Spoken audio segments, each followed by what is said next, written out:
Assistant Director Banks, can you lead us in the fight song, please? Yes, I can. All right. How's it go again? My apologies. It's okay. Everybody unmute, please, and just say 1, 2, you know what to do. That's all I have to say. Okay. 1, 2, you know what to do. Hail to the Towson Tigers, true to the black and gold. Fight on with courage, now and forever. Victory is strong and bold. Fight, fight, fight. Hail to the Towson Tigers. Stand proudly for all to see. Fight, fight, Tigers. Lead us to victory. To you. Beautiful. That was so great, everyone. Thank you so much. Now we'll move into roll call. Chief Justice Foreman, I believe you're doing roll call today. Yes, I'm doing attendance for Attorney General Robinson. Just because it's a special session, to make it super easy and quick, I'm going to take attendance by checking off the names that I see on the screen. Just because I know we have a lot on the agenda today. So just to make it super easy, I'm just going to do it that way. Okay. So if you're here, you're here. Oh, okay. You're not gonna, okay. I thought you were gonna call the names on the screen. It's okay. I'm sorry. I misunderstood. All right. Thank you so much. Now we'll move into approval of the minutes. Are there any amendments to the last meeting's minutes, which was General Assembly in 2020? If not, we'll move into the amendments to the agenda. Are there any amendments? Senator Teddy, I move to strike all communications except advisors' remarks. Is there a second? Senator Goodman, I second that. Is there any discussion? Hearing no discussion, we'll move into a vote. All in favor of striking all communications except for advisors' remarks?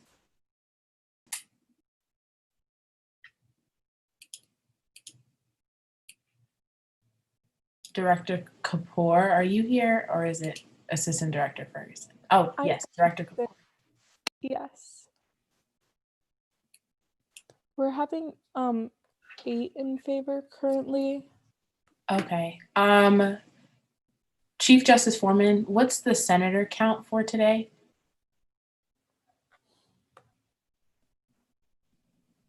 Or Pro Temp Wheeler, whomever can see.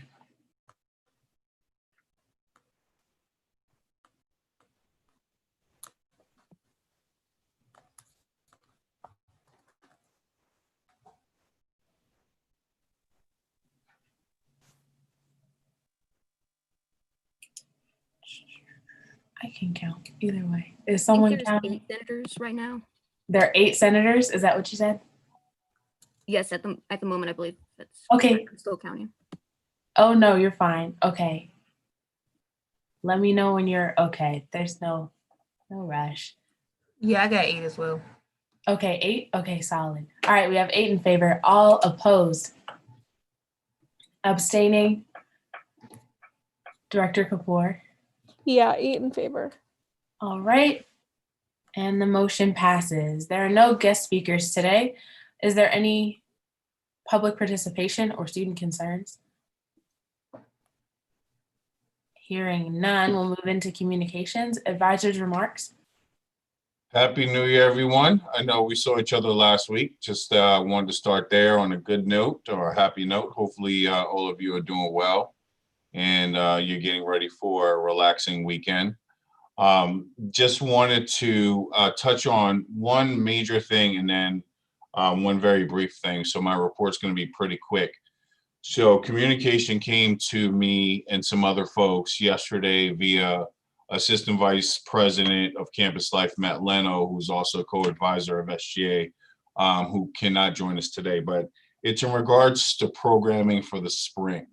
And so there's 2 parts to this that I think is really important for everyone to know. And then part of it will be very specific to the senators. So at least from a department level, meaning departments like mine, student activities, campus rec, others, We are definitely expected to host in-person programming throughout the duration of the spring semester, beginning next week with Welcome to TU programming, that I'm hopeful that Director Kapoor could maybe share some insight on, maybe via email, because I know we're not doing reports today, but I'm sure there's information that's floating out there to everyone so that you know kind of what's going to be happening over the next, well, not the next 2 weeks, but 2 weeks from now. And in terms of student organizations, and this is where it's specific to the Senate.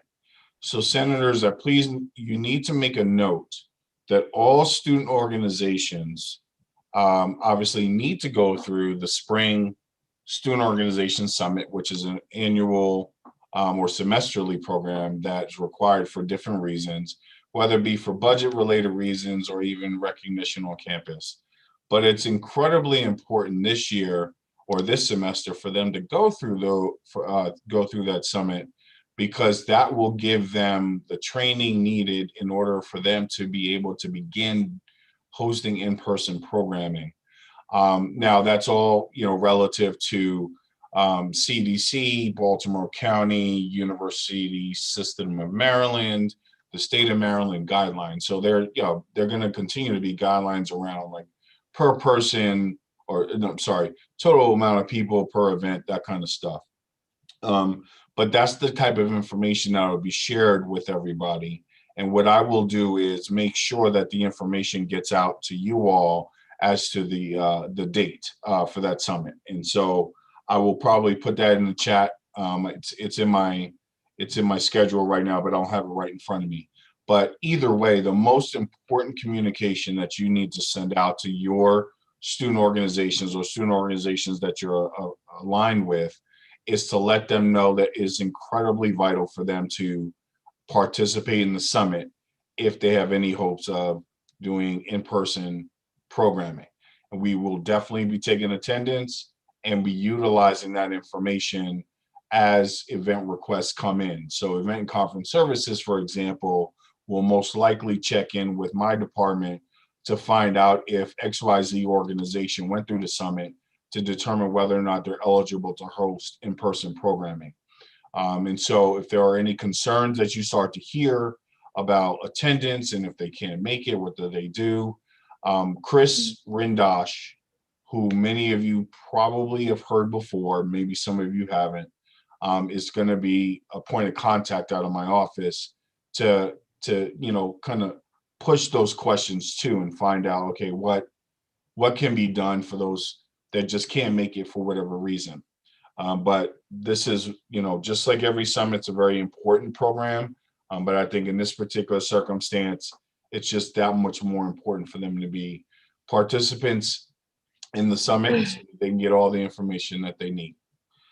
Other than that, looking forward to seeing kind of what comes out of not just today, but the last, you know, 2 sessions, and now this will be the 3rd, by way of all the productivity and events that you all can do and that kind of stuff. So I'm really looking forward to a very productive semester. Like I've always said over the last several months, very proud to be an advisor for all of you. And if you need anything, please let me know, and I'll do my best to get back to you as soon as possible. With that, I yield. Thank you so much. Point of information from Senator Goodman. Would the summit be in person, you said? No, the summit will be virtual. But what I started with was that we are being asked to do in-person programming. It doesn't mean every program that is hosted by a department will be in person, because I can tell you right now, there's some departments that are not doing in-person programming, but a student activities office like mine, we are being asked to do some things because of the social nature of a lot of our programming and the need for students to kind of make those physical connections that they haven't done in the past. The only issue is that we have very limited capacity because of Baltimore County guidelines. Got it. Okay. So does that mean we will also be doing like our office hours and stuff like that in person partially, or? Olivier is shaking his head. So Chief of Staff Ambush, if you want to address that, you can. Office hours will continue to be virtual. If you really, really want to be in person, you would have to talk to your exec liaison. Yeah, we'll discuss that a little bit further closer to return to campus on the 25th. But good question. But you will never have to come in person for anything. I want to reiterate that. We will never make you do that if you're uncomfortable doing so. All right, sorry, not assistant director. Director Hogarth, point of information. Yeah, I have been taking some meetings with Chris and others in order to just talk about the transition with student orgs. And I still am confused if anybody has any information because Chris didn't, about what the university's, why the university's pushing for in-person if it goes against the guidelines, if a lot of trying to do it is in contention with the current guidelines in place for the state of Maryland COVID CDC. Chief of Staff Ambush. Oh, sorry. What did you say? I don't know if that was directed at me. I mean, if someone else wants to address it that has information, I have a problem addressing it. So. Oh, go ahead. Go right ahead. I was just gonna say, if you had anything from Return to TU, Chief of Staff Ambush, you can share as well. But go ahead, Advisor Bailey. No, actually, those on the Return to TU committee probably should address it first.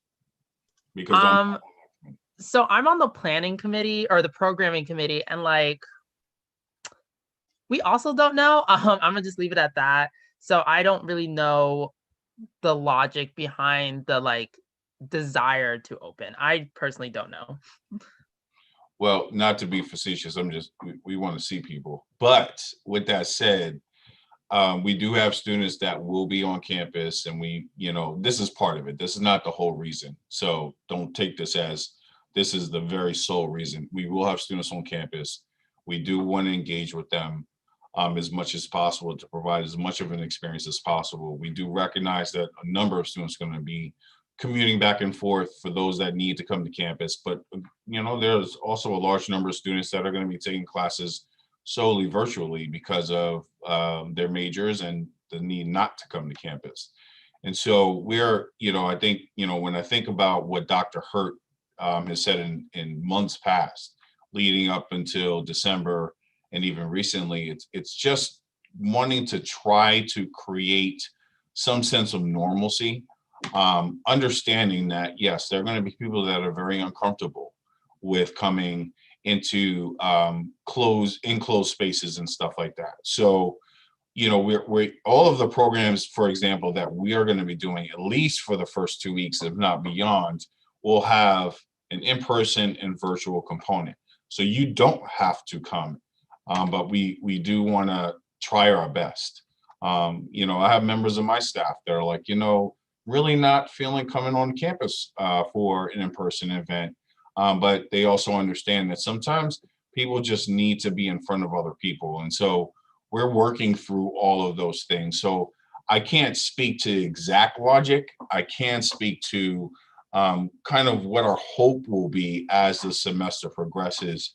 And just, trying to get back to what we've experienced in the past for those of us that have been a part of the university for at least a year and some change. So that's the best I have for you right now. But I will tell you that we are not trying to put people in harm's way. We are just doing our best to create as much of a campus environment in person as we can.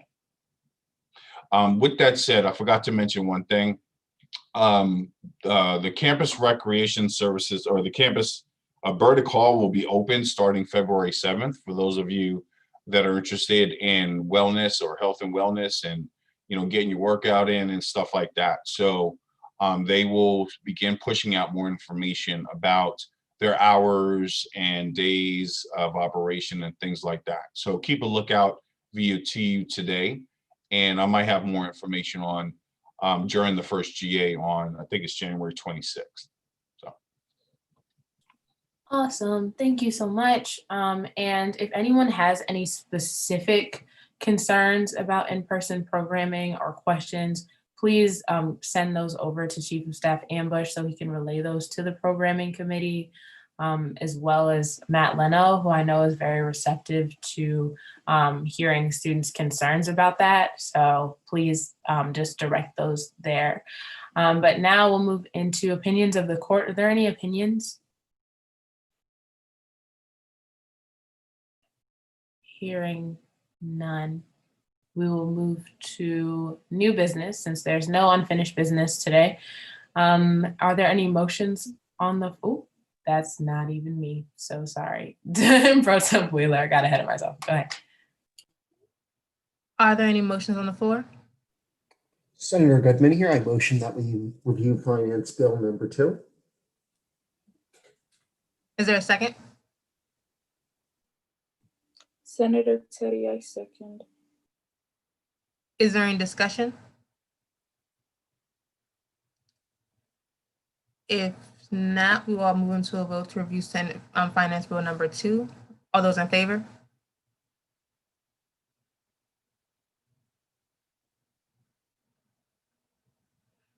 All opposed? Abstaining? And There's 10 in favor. in favor. With that, the motion passes. Okay, we're now reviewing Finance Bill number 2. Is there any discussion?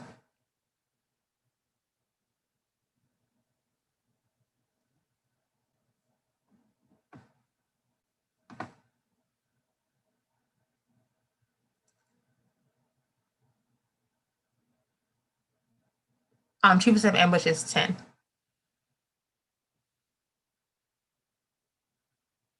Is there any further discussion?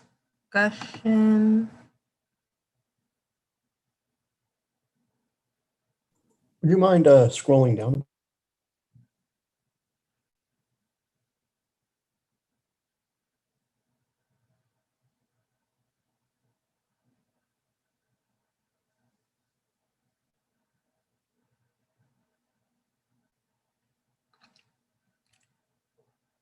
If none, then we can vote on this bill as a whole. All those in favor?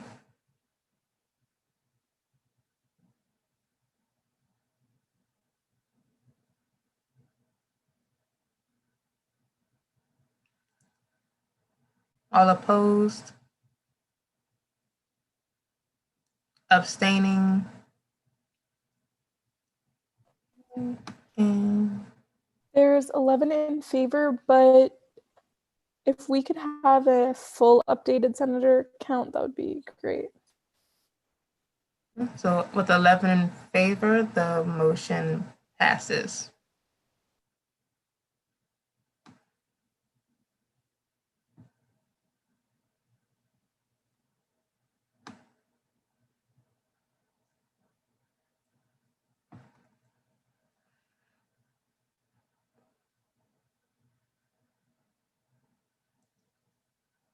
Okay, are there any motions on the floor? Senator Goodman, I move that we review resolution number 28 concerning the approval of 2021 legislative agenda for the 22nd annual Tiger Pride Day. Is there Senator Watts, I second. is there any discussion? Chief of Staff Ambush, you have a comment?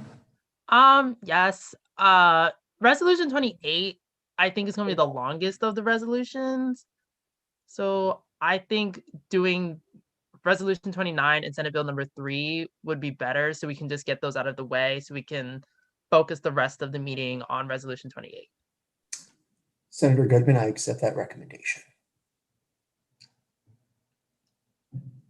Move that we review resolution number 29 concerning the appointment of Brianna Truesdale as Assistant Director of Student Organizations to the Executive Council of the 100th Administration of SGA. Well, we would still have to vote on the previous motion to review it. So if you all oppose it, then we can it just fails. Oh, okay. So we would still have to vote to review resolution 28. unless if you want to retract it then. I retract that motion. I'm sorry. So then are there any new motions on the floor?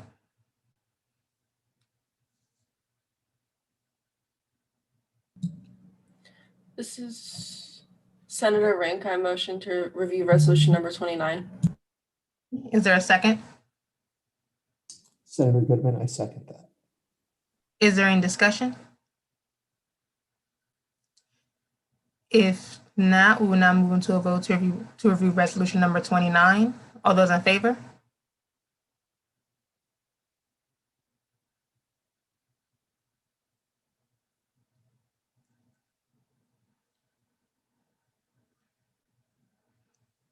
All opposed? Abstaining? 11 in favor. Okay, with that, with 11 in favor, the motion passes. We're now going to review resolution number 29.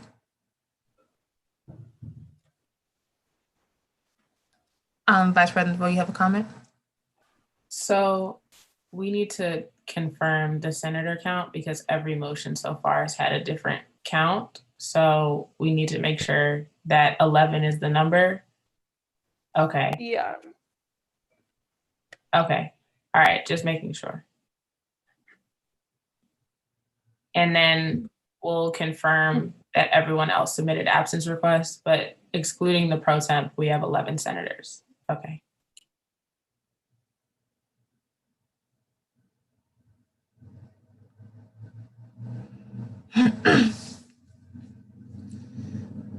Okay, we are now reviewing we have resolution number 29. And forgive me if I'm saying it incorrectly, but Brianna, would you like to speak as to why you would like to be the Assistant Director of Student Organizations? It's Brianna, but yeah.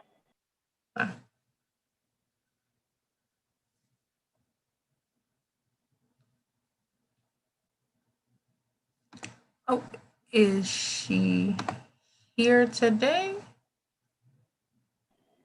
No, I was unaware that the motion was going to be on the floor today, so I did not get in touch with her. I can do that.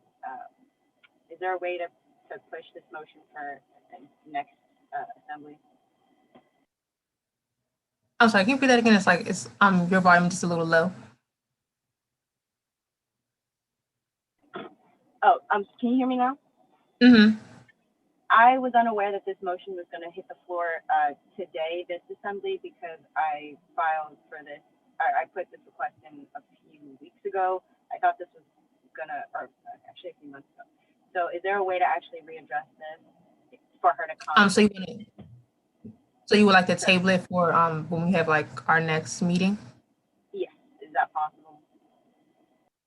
Yes, you can make a recommendation for it, and then a senator could accept it. Okay, so I recommend to table this motion until next General Assembly. Senator Dixon. Senator Dixon, you accept that recommendation? Yes, Senator Dixon, I accept the recommendation to table the appointment of Brianna to as Assistant Director until next time that we're able to. Is there a second? Senator Teklo, I second. Is there any discussion?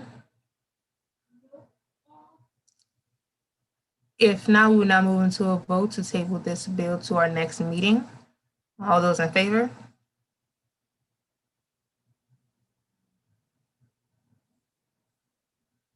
All opposed? Abstaining?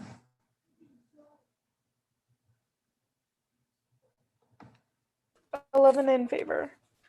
Okay, with 11 in favor, the motion passes.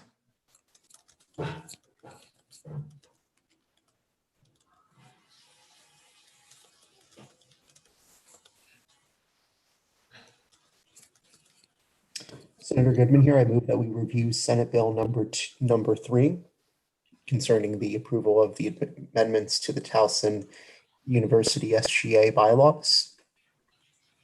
Is there a second? Senator Watts, second. Is there any discussion? If not, then we will now move into a vote to review Senate Bill number 3. All those in favor?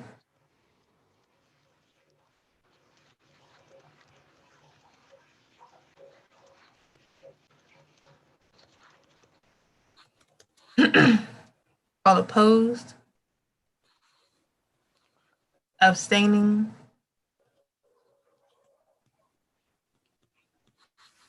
11 in favor. And with 11 in favor, the motion passes. We're now going to review Senate Bill number 3.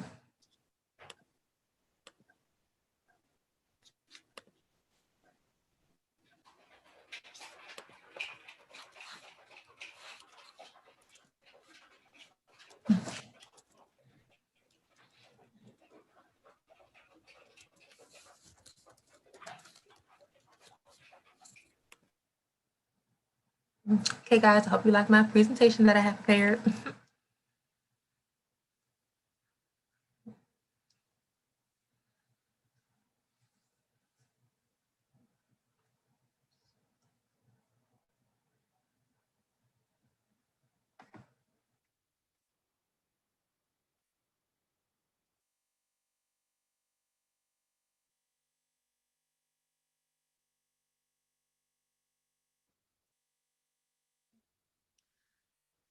Everyone, so these are the proposed changes to the Student Government Association bylaw 2020 to 2021. Okay, so for the first change is in Article 1, Section 2, subsection A, subsection D. Okay, so in the event of a pandemic, or if we must be in a virtual learning environment, the 3 community service events will be replaced with 3 educational events per semester. So the educational events must be about an identity of a person who you do not identify with or is not familiar to you. Must be from an organization that you do not visit frequently. So if you're a member of NAACP or something like that, that does not count. It has to be something completely different. And for the spring semester, one must be a SGA educational event. So like in Dominique's event that's coming up, y'all should go to that, recommended. And why we suggest these changes is to be more prepared, like, because you never know how, especially how 2020, 2021 are going, you never know what could happen. Like we're just rolling along with the punches at this point. So something like this could happen. So we just want to be prepared and have a plan in place.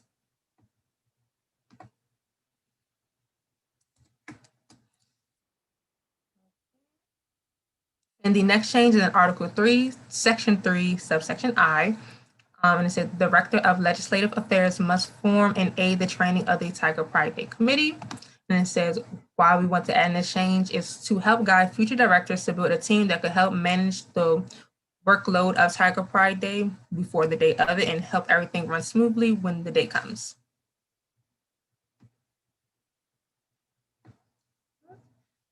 Thanks. Oh yes, Director Truskowski, yes, you would like to add in on any of these? Yes, please do. Hi, okay. I just wanted to speak on this super quick. So this year, I did not establish the Tiger Pride Day Committee, largely because it is an online event. When it's in person, the entire point of the committee is to help the day stay organized. They're supposed to be the members that are on the buses, that are answering any questions, kind of stepping in wherever the director or assistant director kind of can't be during the physical day itself, especially in terms of getting students to the right locations and making sure, again, that they're updated with all the information. So although it was not completely necessary this year, it definitely will be when the event is in person. And I just wanted to kind of drive home that fact. So thank you. This is an amazing presentation. Thanks. And I'm actually, Vice President, can you go back a few more slides to the first change? And yes, yes. And she was saying, did you want to speak on this section or this part, anything like that? Yeah, so this really is just this will apply for the spring. So everyone needs 3 educational events instead of 3 community service events. But also, just to update our constitution, anyone who has studied just pandemics and stuff knows that pandemics are actually more common than we think. And so, you know, in like 10 years, if something like this happens again, the future SGA administrations will have something in their or in their bylaws that would, you know, make it easier for a transition back to online. Should that ever happen, hopefully never again, but you know, if it does happen again, just making sure that we are prepared, because sometimes other people are not prepared.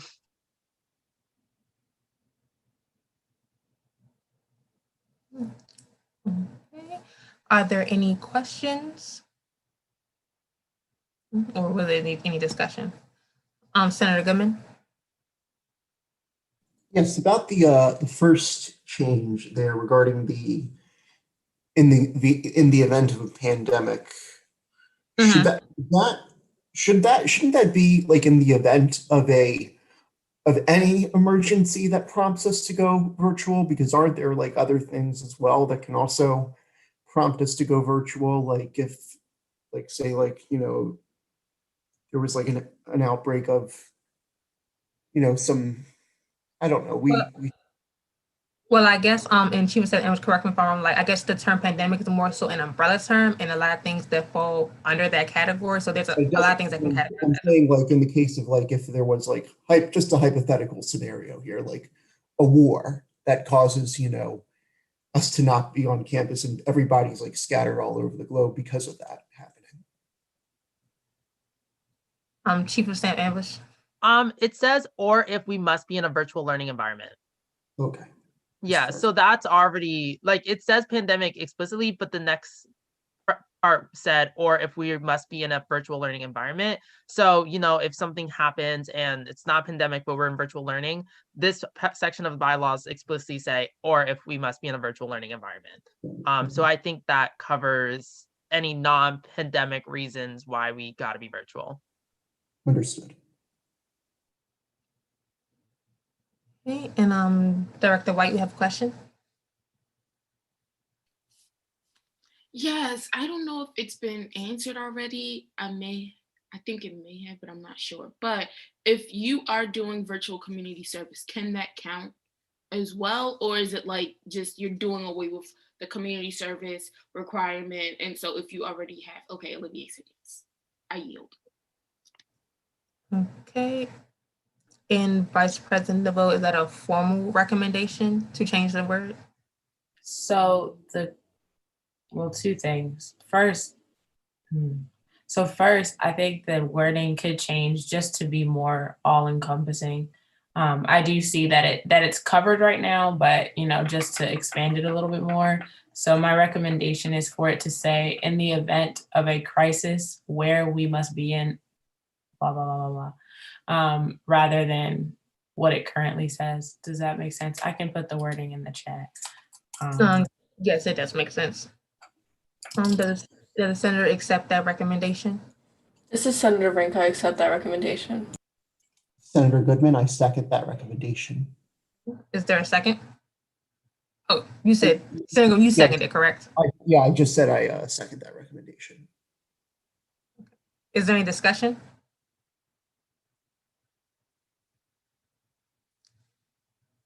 If not, we will now move into a vote to change the wording to in the event of a crisis where we must, etc.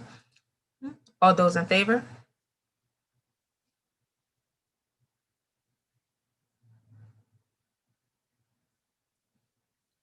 All opposed? Abstaining?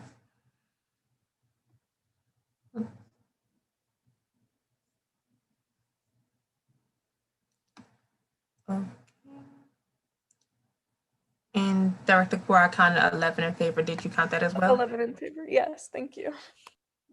And with that, the motion passes. Oh, and Vice President DeVoe, you had a recommendation? Yeah, so for the thing for the topic addressed earlier by Director White, I believe it can be changed to the 3 community service events may be fulfilled by 3 educational events, to show that it's, you know, an option. You can still do community service, but it would just be another option to fulfill that. I hope that is clear. If not, let me know. So you're saying it like as a either or, like you can do these 3 educational events or the 3 community service events, like. Yeah. So rather than will be replaced with, it can be may be fulfilled by, if persons are unable to do community service for whatever reason. It can be fulfilled by doing the educational events rather than saying that we absolutely will not accept community service, because that's what the wording insinuates now if you read it that way. But I hope that that is clear. Okay. Does the senator accept that recommendation? Senator Rank, I accept that recommendation. Is there a second? Senator Thaxton, I accept. Yeah, I second. Okay. Is there any discussion? If not, we're now moving to a vote to change the wording to may be fulfilled by instead of being and replacing it with will be replaced with. All those in favor?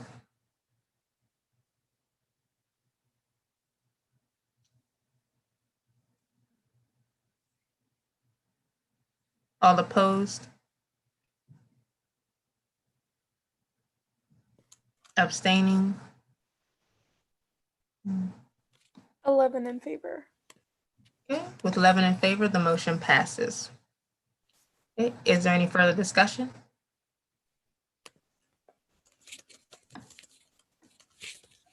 Senator Goodman, if no further discussion, call the question. Okay, we'll now vote on Senate Bill 3 as a whole. All those in favor?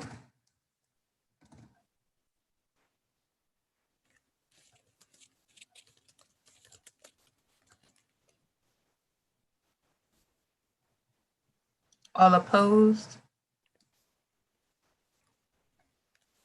Abstaining?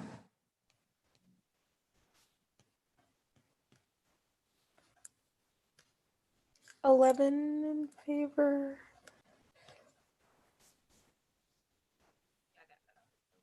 With 11 in favor, the motion passes.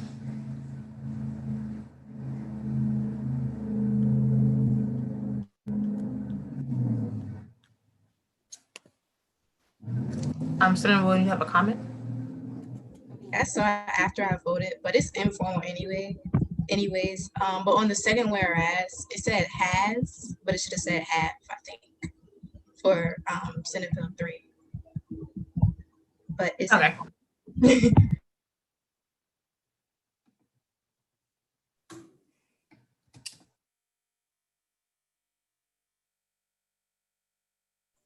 Are there any motions on the floor? Senator Goodman, I move that we review resolution number 28. Is there a second? Senator Teddy. Senator Teddy, you seconded, correct? Sure, yeah. Okay. Is there any discussion? If not, we're now moving to a vote to review resolution number 28. All those in favor?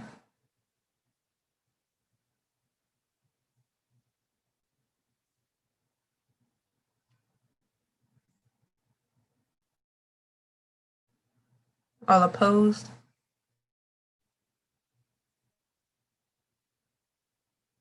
Abstaining? 11 in favor. 11 in favor. With that, the motion passes. Now reviewing resolution number 28. And Director Treskoska, did you want to speak on the new bill that you want to add in?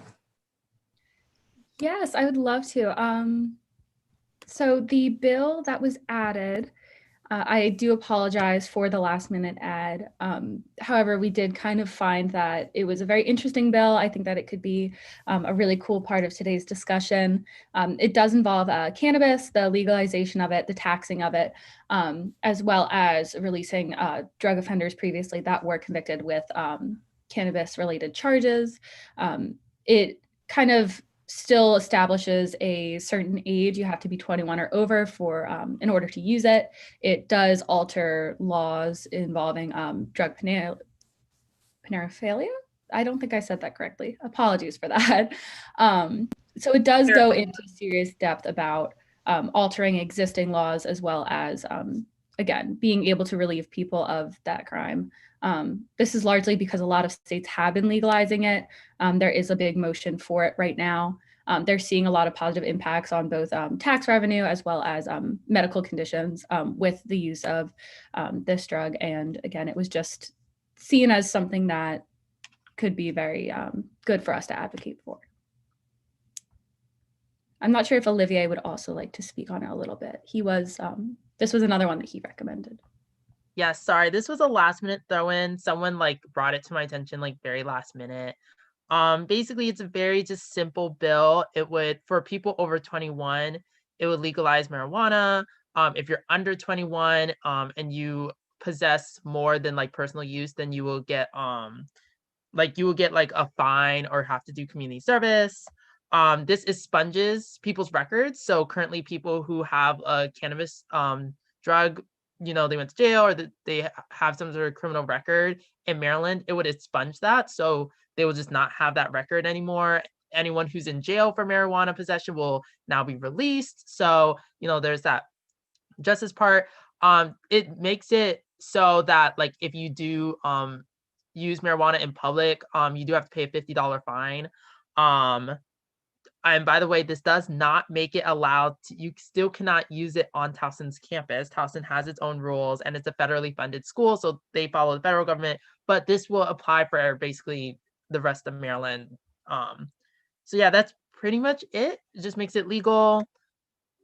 Kind of, you know, I personally feel like a lot of Towson students would really appreciate this bill. So yeah. Okay, Vice President DeVoe, you have a comment? Awesome. So I just wanted to reiterate two things. So one, I know a lot of us are new in SGA, so I just wanted to go over a little bit of how this is gonna go, and Pro Temp Wheeler will facilitate this process, obviously, but we'll need to narrow it down to approximately 5 to 6 bills. We currently have how many, Paige? 10? 11. 11. 11. So that's awesome because we have a lot to choose from. But the second thing, please just accept that, you know, certain bills, while they are great, they just may not make the cut, or they may be great. They may not make the cut. So just, you know, recognize that if someone motions to strike a bill that you like, don't take it personally. It's really just priority and what's best for, you know, our students and what Towson wants to get behind. So yes. So the way the discussion will work is, you know, you all can ask questions about the bills and things like that, and Paige can do her best to answer them. And then you'll have to make motions to strike the bills that, you know, will need to be removed from the list so we can get down to 5 or 6. And then we will vote on the bill as a whole. So yeah, so that's how it works. And good luck. And, you know, I'm gonna move out the way now. That's just like that. I have a real quick question. Say for example, if you really do like a bill, but it doesn't get passed through, can't you also advocate like on your own? Like you can take the necessary steps to like advocate for like on your own. That's what I'm trying to say. Yeah, that was actually what I was just going to add to Jordan's comment was she said everything right. And if there is a bill that you really are in love with, don't worry about it getting cut in this situation, because there are other opportunities for us to advocate for these bills. I mean, the legislation is open for quite a while. There's always an opportunity for SGA to write a letter that is supporting a specific bill. There's always an opportunity to create more events with the greater Towson area in terms of letter writing and email writing and all of that stuff. So if there is something that you have to compromise on, we definitely can figure out other ways to support these bills and reach out to delegates and stuff like that. So definitely. Point of clarification, can we also write bills that, you know, would apply to the Towson University community, but, you know, that are similar? I'm sorry, would you mind just repeating that one more time for me? Could we write bills that are, write resolutions that apply to just, the campus community, but are similar? Yeah, we can. I believe we can. Again, it does still follow federal law and stuff, just on Towson's campus. So as long as it's not violating any of those, but we definitely can recommend and write different legislation within SGA that'll kind of support different things. And then after we get through everyone's comments, I am going to run through the slideshow one more time, if that's all right with everyone. Apologies. Okay. President Diggin, you have a comment?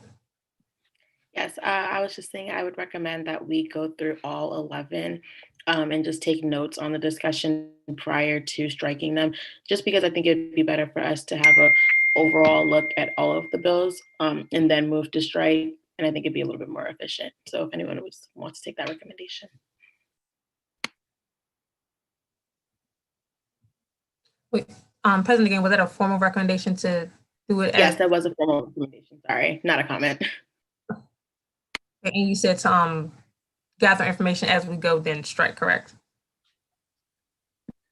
Yes. Does the Senator accept that recommendation? Senator Teddy, I accept that recommendation. Is there a second? Senator Kinsey, I second. Is there any discussion? If not, we're now moving to a vote to gather information on each bill, then strike as we go. All those in favor?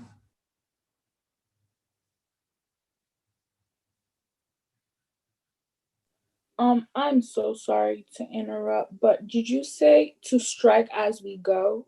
No, I'm sorry. I said to go through all of them and then strike at the end. And then strike, right? Oh, strike at the end. Yeah. My fault, y'all, my fault. Okay, thank you. Okay. So do we have to re-vote or is it okay? No, it's fine. We can just keep the vote. Just change my wording. I got it incorrect. So we're not going to strike as we go. We're going to go through each one, then strike at the end. My apologies, everyone. Does everybody understood that? Can we possibly re-vote just to get the numbers clear also, because there was the numbers Okay, aren't clear. a little bit of confusion. Okay, so we are going to re-vote just to clear up some things. And I'm just going to repeat the wording again. So we're just going to go through each bill one by one, and then we're just going to strike at the end. Okay, so all those in favor?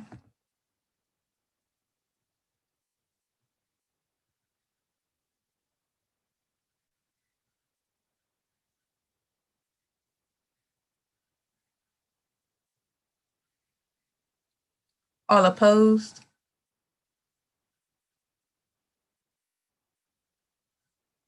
Abstaining?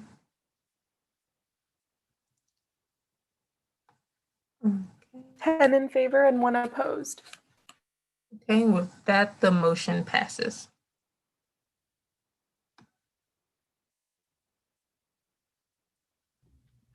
Okay, is it all right for me to start running through them? Yes. All right, so apologies for the first slide. We do have 11 bills total to look at now. Again, just to drive home the fact, we really are going to try and get them down to 5. If we have to compromise with 6, that's fine, but the ideal number is 5.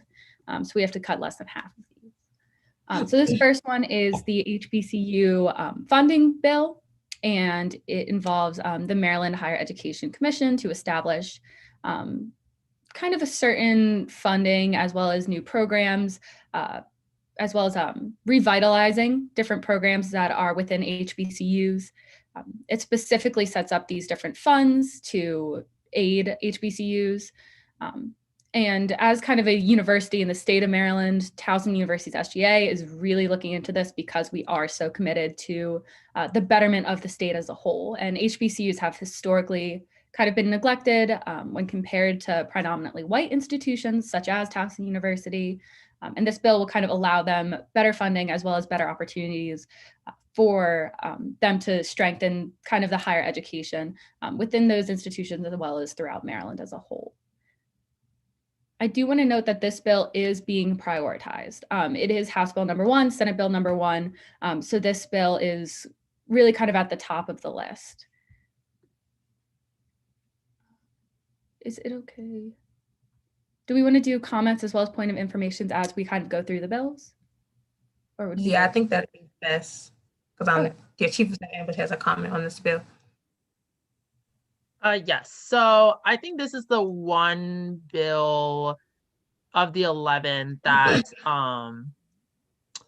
is not necessarily directed like with Towson students in mind, but I think that's okay because I think this bill accomplishes our 3 pillars of SGA, our commitment to Maryland and all the students within it, our leadership to show that we're willing to sacrifice one of our bills to support our fellow universities, and our service to uplifting marginalized voices.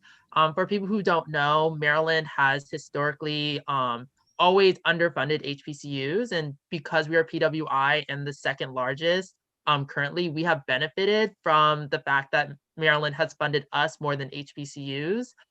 So I think this is kind of our way of really saying like, hey, we want to have solidarity with our fellow universities to make sure all of our universities in Maryland are equally funded. And a lot of us probably have friends that go to HBCUs, you know, Morgan State, Coppin, and Bowie, they're not that far. And so really, I think this not only supports like our fellow students, but our friends, and really a stronger HBCUs is a stronger Maryland, and a stronger Maryland is always better for Towson. So I really suggest we keep this bill on the list, but that's just me. So yeah. Okay, and Senator Rank, point of information. Yeah, this is just a general question. Are HBCUs considered a part of the University of Maryland system currently, or is this, okay, they are? Okay.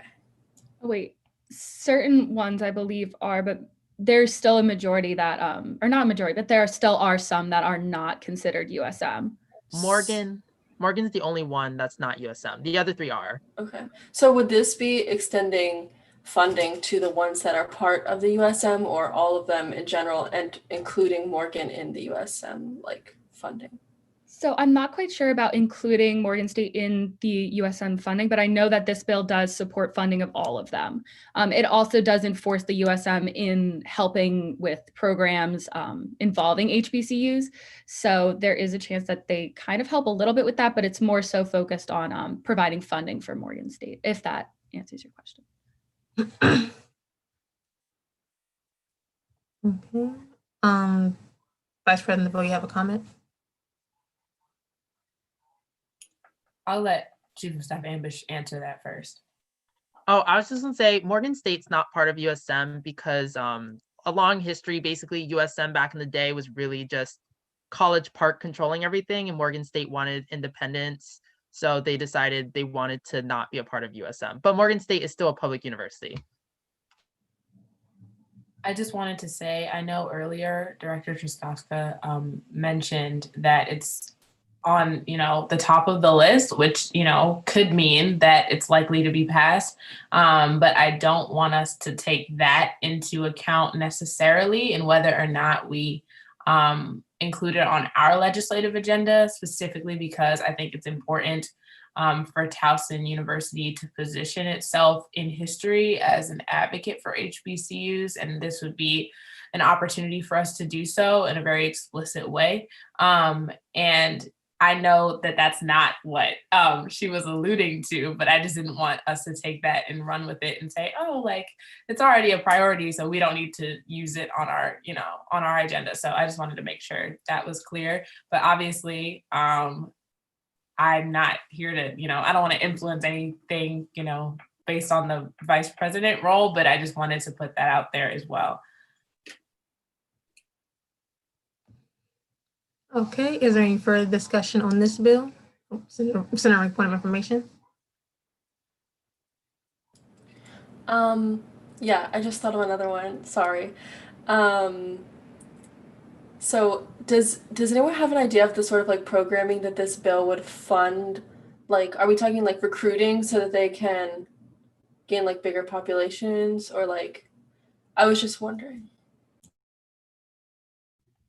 So from my understanding of it, it's not necessarily in relation to as much of the population increase as much as it is the additional kind of academic program and support through that financially. Although I am sure that it still is with the number that you see there, it is allocated in different ways. It's not split evenly amongst the HBCUs. It is kind of allocated in a way that the larger population HBCUs do have a kind of a larger portion of that fund.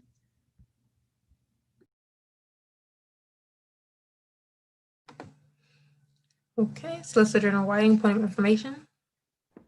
My question was also kind of related to Senator Rinks. So I know, well, I believe there's a rule where in the USM where only certain schools are allowed to have certain master's programs. I was wondering if this bill would affect that rule for HBCUs. That is a great question. I'm not sure if it does necessarily impact master programs specifically. I know in the bill, it kind of alluded more so to kind of online programs. Although I am looking at the bill right now. It looks like Olivier does have a comment to, but I'm not sure if that applies to this. In the bill, it does specifically mention more so online programs. It doesn't specifically mention a master's program, but I'm assuming that it could still be allocated to that. But let me make sure I have an exact answer. Okay, Chief of Staff Ambush, you had a comment. Oh, Dominique can go before me. Okay, Director White. It was just, I'm sorry. Sorry about my voice. I just wanted to make a comment first about the integrity of the bill, and second also about Towson University's involvement in the success, but also the neglect of HBCU, specifically in Baltimore City. So first, I think that this bill is rightfully a priority because it does not just affect the students that currently go to HBCUs, but it also can impact the students that will go there in the future, and understanding the impact that HBCUs have had on not only American history, but also the progress of justice throughout the United States and abroad. This should just be a no-brainer in my mind.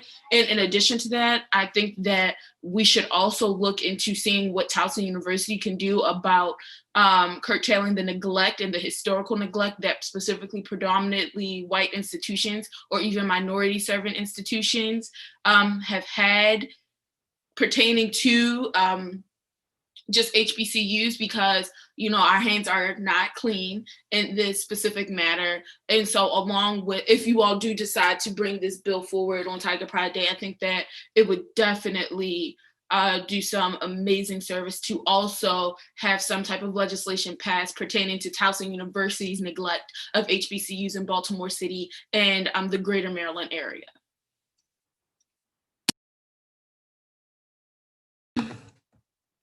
Okay, Chief of Staff Ambush. Yeah, so to answer Sarah's question, yes, she was the one that introduced it. And for context, this is also a veto override. So this did pass last session, but our governor vetoed it.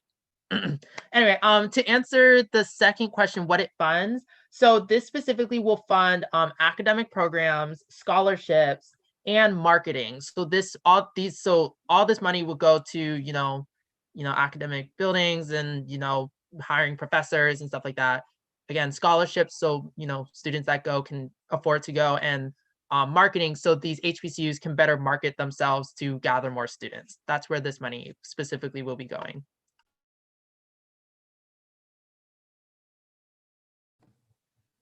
Okay, is there any further discussion on this bill?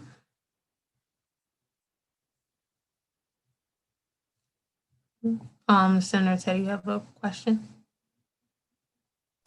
Yes, just a follow-up to Chief of Staff Ambush's.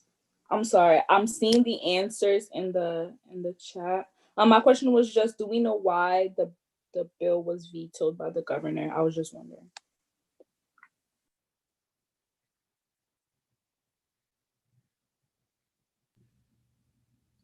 Director Fishkind said he vetoed all financial bills because of COVID, but I saw Chief of Staff Ambush's hand. Did you also want to add on to that as well?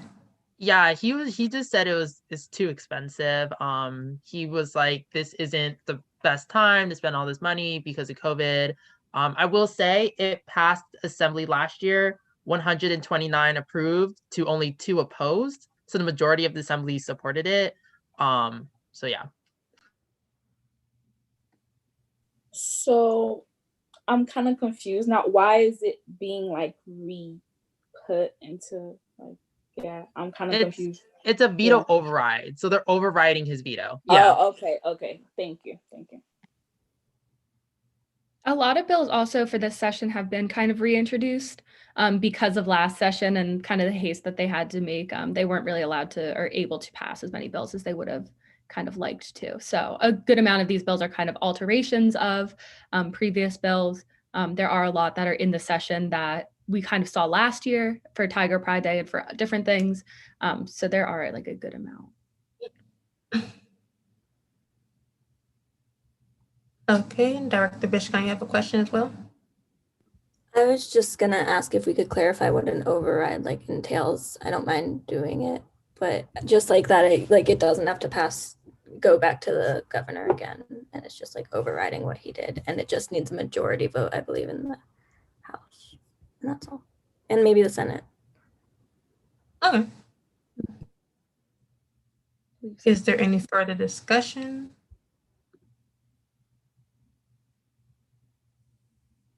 If not, then we can move on to the next bill.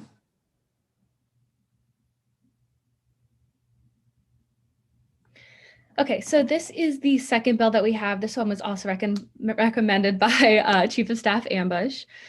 This one essentially is the very similar to the Voter Empowerment Act of last year. I do want to note a lot of this stuff Towson already does. We do already have a kind of group of people that do provide a lot of voter registration information. However, the biggest part of this bill for our community is this staff member that will allow students to be excused from classes or jobs within the institution to vote. With that also being said, there are many universities and colleges across Maryland that do not have various polling locations on their campuses. They do not have these requirements to provide voter registration, and they do not have to do anything necessarily in regards to that. So this would not only kind of level the playing field with those universities, with what luckily we already kind of do in some senses, but it would also, again, provide us with a little bit more of a chance to have those days off and to allow students to actually get those excused absences and vote when they can.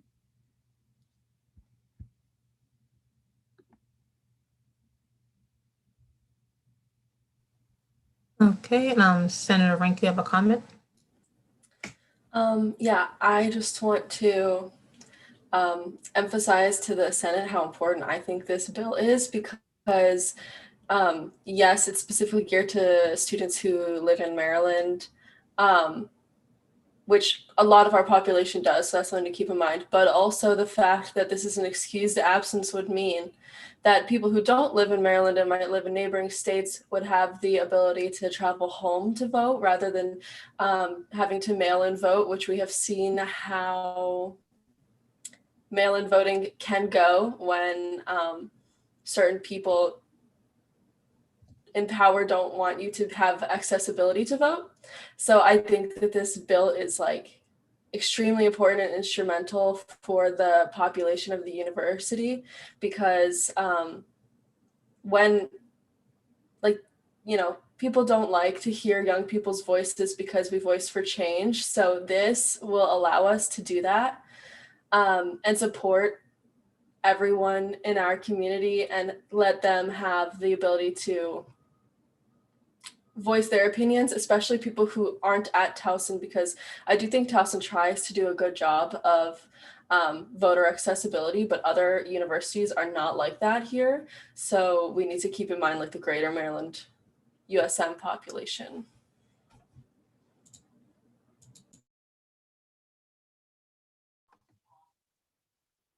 Okay, is there any further discussion?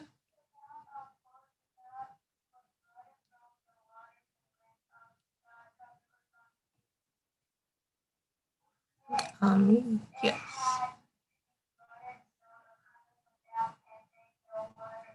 Vice President, I'm not sure if you're looking at the chat, but Chief of Staff Amber's asking goes back to the voting bill slide.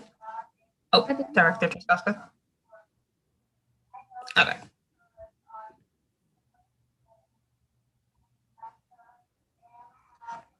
All right. Is there any further discussion? Oh, Director Fishkind. Yeah, thank you. I just wanted to also emphasize the importance of this bill. As the Director of Civic Engagement, I think it's incredibly important that we make sure that our students have the accessibility that they can to go out and vote. And I think, yeah, it's just really important. And this is something like I wrote down on my list and like starred a couple times to advocate for. And that's all. With that, I yield.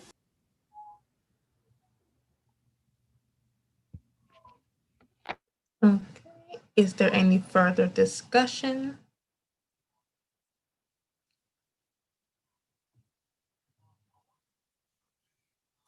If not, then we can move on to the next one. Okay, so before we just real quick before we continue, I would say that we place a time cap on each bill. I would say 20 minutes.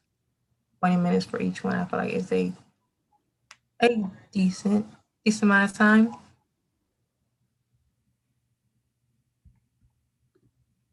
Senator Watts, you have a question? Yeah, I was just wondering, how many bills do we have remaining? Because I know we said we're going to go till 1. So if we give 20 minutes, I just don't know if that's... I don't know. I was just wondering how many bills we have remaining after this. I believe we actually have until 2 o'clock today. We have until 2. I'm so sorry. Okay, never mind. Then, third bill. Gotcha. So I support that recommendation if it's a formal recommendation. Okay. Is there a second?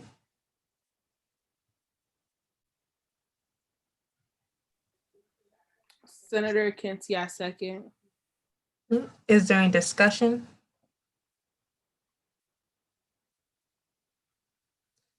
If not, we will now move into a vote to add a time cap of 20 minutes on each bill. All those in favor?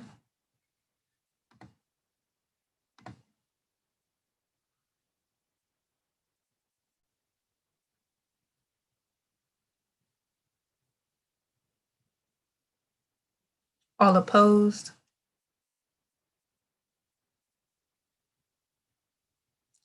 Abstaining?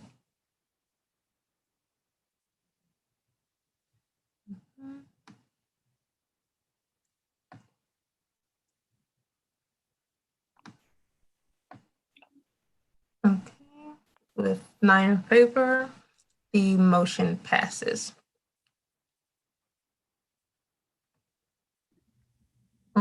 Right.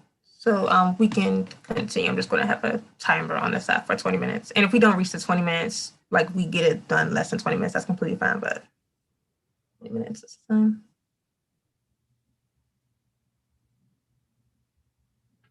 All right, Director Traskowska, we can continue. Very awesome. Yes, lots of bills, but thank you guys again for your patience and excitement. I'm really enjoying the conversation so far and all the questions and comments and everything. This bill is bill number 3. So this is primary election day. This was introduced by Delegate Ivy and essentially just makes every statewide primary election day a legal holiday and state employee holiday. Again, this was largely because, again, about 82% of Towson University students do reside in the state of Maryland. So we kind of felt like it was necessary to throw this on here just for that sake. And again, civic engagement is a very kind of big theme, especially with the recent elections and everything. Okay, Senator Ring, point of information. Just a clarification. When the bill states statewide primary, they mean Maryland primary elections, not the primary election like for the United? Okay, perfect. Yeah, I believe they just mean the Maryland primary, but correct me if I'm wrong, anyone.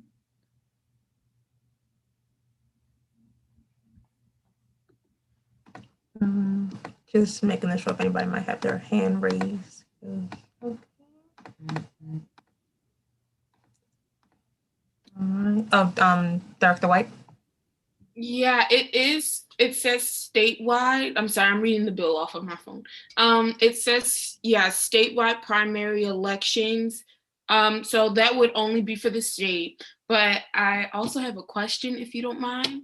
How would this work for folks who can't vote, who are on college campuses? How, at least for like Towson, do we have any idea of like what we would do for maybe an undocumented student who can't vote? How are we going to also ensure that they are part of some type of civic engagement on campus outside of the election that they unfortunately cannot vote in, if it's a state holiday? No, that's a great question. I personally do not know the answer at the moment. I know that the bill does not necessarily state, the bill is a little short. It's a little, but so it doesn't quite address that. That would kind of have to fall on the Towson community in terms of what we would want to do for our undocumented students. But I think that that is something that really does need to be thought about in terms of this bill. Okay, and so with that, if we decide to make it, and I hate to be this petty, I'm sorry, but if we decide to make it like a holiday or something of that nature, could we use some more inclusive language other than election day? Because our entire Towson community would not be ascribing to like electing somebody. So would we be able to choose our own language to identify the holiday just so that we are not linguistically marginalizing folks in the sense of assuming that everybody that has the holiday can participate in it in the same way? There are a few different things that we can do with this. In terms of this exact bill, if we did decide to do it for Tiger Pride Day, we can say that we support it with amendments. And then with those recommended amendments, we can kind of go through and say, we really like this bill, but we really want this to have different language. So we can support it in that way, or we can also attempt to pass this with Tiger Pride Day or with a different event. And then in turn on our campus, we can write SGA specific legislation that would kind of allow us to acknowledge that. So there are kind of two different routes to take with that, if that helps with your. Okay, thank you. I appreciate you answering my very petty question. Not petty at all. I love all the questions. That's what we're supposed to be doing here. It's awesome. Okay, Senator Goodman, you have a question? I retract my question. Sorry, it was about the if this bill kind of went hand in hand with the other bill in the respect that, and if the other bill was still really necessary, if this basically provides an excused absence on both, but seeing that it's only on the primary holiday, then no. Yes. So with the other bill, it actually involves all elections, but it also requires a staff member to be specifically in charge of every higher education institution that would allow for those excused absences from work or class involving that higher institution. This one, however, again, is much more specific just to statewide primaries. So it wouldn't be necessarily any other elections outside of that. It couldn't be local elections. You couldn't really make an excuse even for necessarily a presidential election with this specific bill. In terms of the other bill, I think that it covers a more wide variety. Again, this bill is kind of short and more so just involves the statewide primary election day as a legal holiday across Maryland as a whole, not necessarily just for higher education institutions.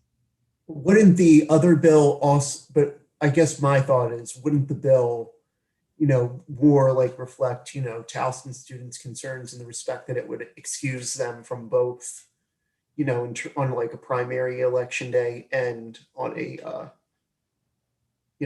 federal?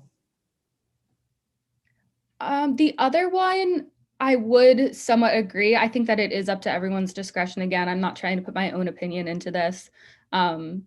I do think that the other one does pertain more to Towson students in the fact that it does cover more elections. But again, it has to be a staff member who is in charge of approving those excused absences. So it's not just kind of an automatic, everyone gets off for election day.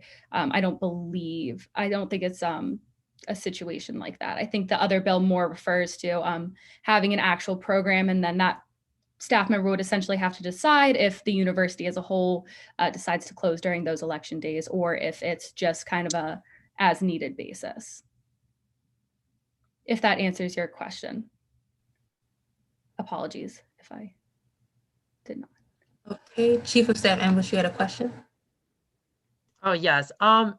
Do we get off on state holidays at Towson? Because we really don't be having holidays besides our breaks.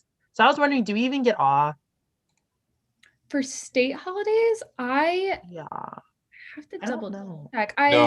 We don't. And so what ends up happening is they bank it in terms of there's certain holidays that some, like my kids get off like President's Day or something like that, right?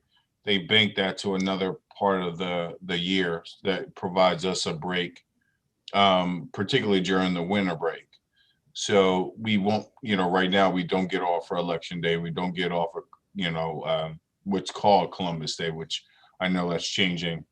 We don't get off for President's Day, but we do get off for like Labor Day, July 4th, things like that. So there are some holidays that move, that are banked and move, just for the record. So apologies, I'm not, so this could be altered as opposed to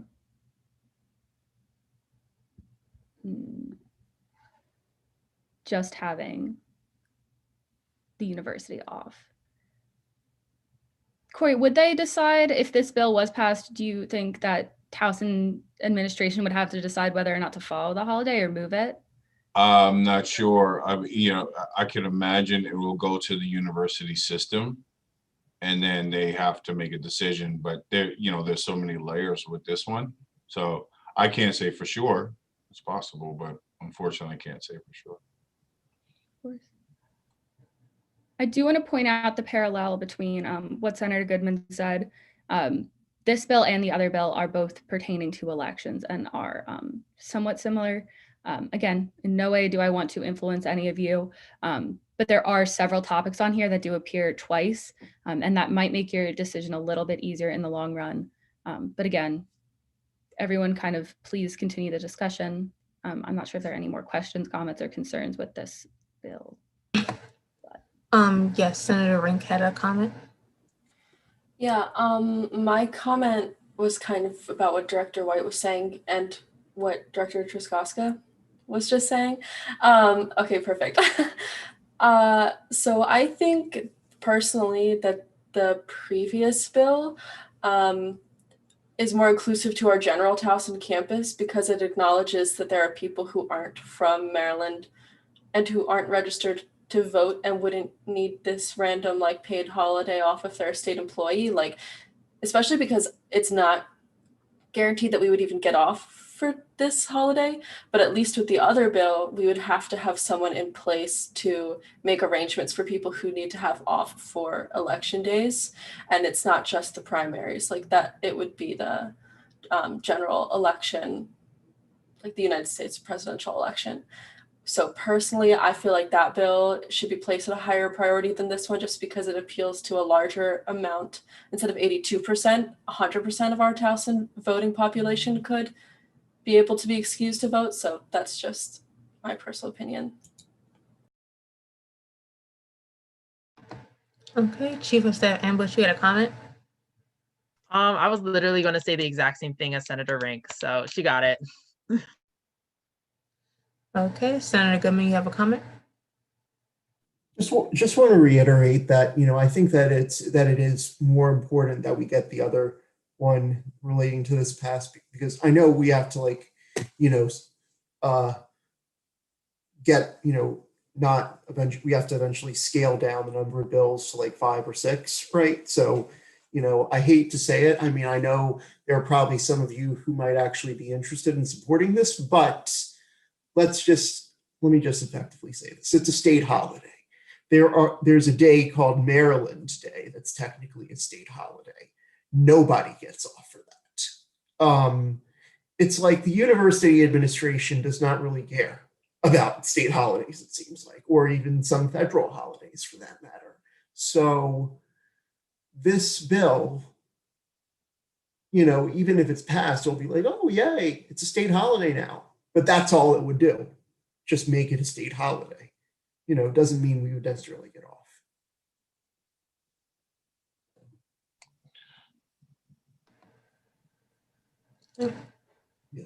Advisor Bailey. Yeah, so if I heard Senator Goodman correctly, in relation to the university doesn't care about state holidays, that's not the case. What we do, and this is true to many universities within the system of Maryland, they bank holidays to give employees, both faculty, staff, and others, an opportunity to make more use of like their winter break and things like that. So it provides us more time. Now, the students, obviously, yes, that, for you, I guess you could say there's not much as much of a benefit for you all because you already get the holiday, the winter break off. But that's part of the process. It's not about not caring. It's about and this is, I've worked in other systems, so not just system of Maryland, University of Texas system does the same thing. It provides employees time to just decompress and take most use of the winter time frame in particular. The summer is a little bit different, but we get off the federal holidays for sure, for the most part. But there are just some that they move around and say, okay, we're not gonna give you off on that Monday, but we're gonna give it back to you at the end of the year.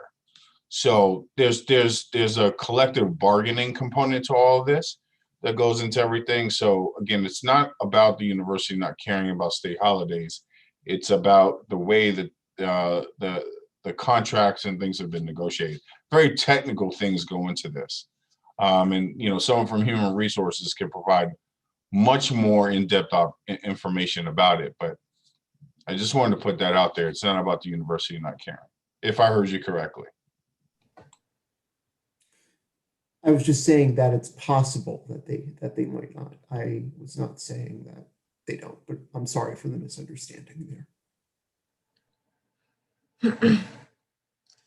Okay, so we're going to have Senator Dixon, and then Senator Rink is going to be the last one because we're running out of time for this bill. So Senator Dixon, you had a comment? Yep, I was gonna. I'm not really sure if I should really be saying this right now, but I'm gonna say it. I think I feel more comfortable striking this particular bill because I feel like there are some things that we really find important that was addressed in the last one that covers the election. And then also when we consider like the lingering effects of the election period on all different types of people, it's I think taking something like this particular bill and molding it to what Towson finds most important to like our values and our efforts, I think is just a little bit more proactive, and we could maybe get it passed a lot faster than something like this that would have to go through many different people, many different eyes, and yeah, that's just how I feel, and I just wanted to make that comment and that I feel comfortable striking this bill. I yield. Okay, and Senator Rink will be the last one to comment on this. Yeah, my comment was just like in response to Corey Bailey. Thank you. Also, by the way, for the clarification on like how the university uses state holidays. It sounds like we don't really need my comment since we're kind of all in agreement, but I was just going to say that I think that this bill is important and that the staff deserve to have the election day off as a state holiday and be paid and compensated for it. But I would just say that we are, on behalf of the Towson University students, which this would not really benefit the students in the sense that they would be able to be civically engaged. This would just be a winter break day. So I think that that keeping that in mind is more important than, or keeping that in mind, the other bill is more important, is what I'm trying to say. Okay, and Senator, what would you have? You'd like to make a motion? Yes, I move that we strike this bill. Yeah. Okay, is there a second? Senator Watts, I second. Is there any discussion?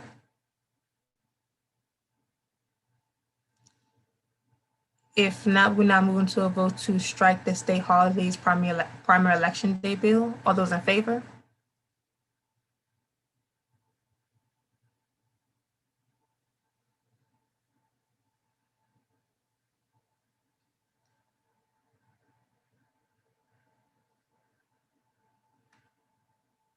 All opposed? Abstaining?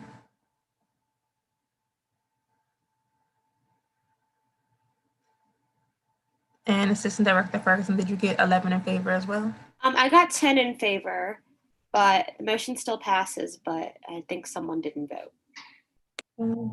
But yeah, motion passes to strike the state holiday bill.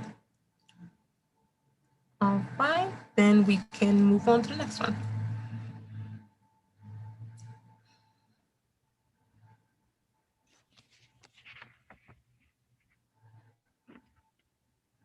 Okay. I do want to say really quickly, thank you guys again. Amazing discussion so far. Very exciting stuff. This bill, oh wait, we gotta go one back. Sorry, yeah, perfect. Oh, yeah, there we go. So this one is the Dignity Not Detention Act. This one essentially acknowledges the enforcement of civil immigration laws as a federal responsibility. It prevents the engagement of those responsibilities with the private sector.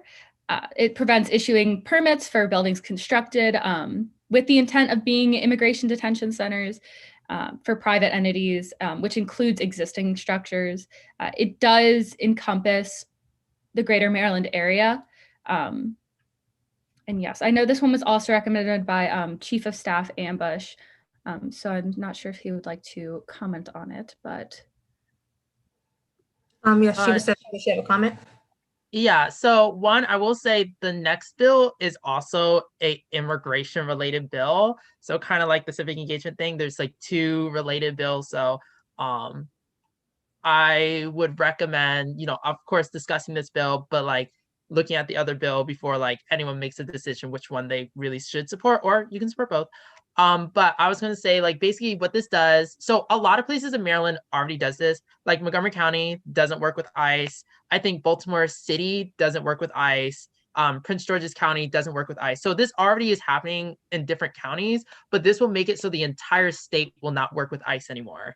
ICE could still come into Maryland and, do what it got to do, but Maryland, like police officers, Maryland government, like they would not assist them.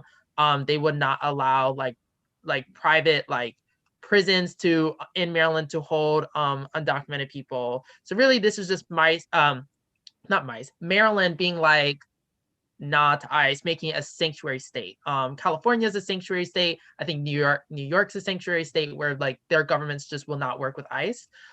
So basically that's what this is about. And really this relates to our community because we have undocumented students here, and there's lots of undocumented students just at universities across Maryland. And this just makes it so they can feel that Maryland is like a home and that they can just feel more safe being in the state.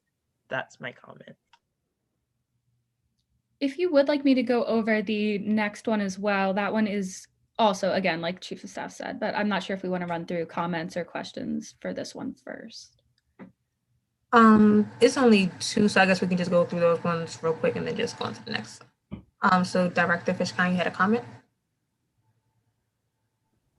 I just was gonna say support this bill, and I believe that we should keep it. I think that it's really important, especially with what we've been seeing with COVID cases and the rise of COVID cases in our detention centers right now, and just supporting our undocumented community. Like Vice President DeVoe said earlier, we can't call ourselves allies unless we don't take action. So I just also wanted to reiterate that, and yeah, just say my support for it. Okay, Senator Goodman.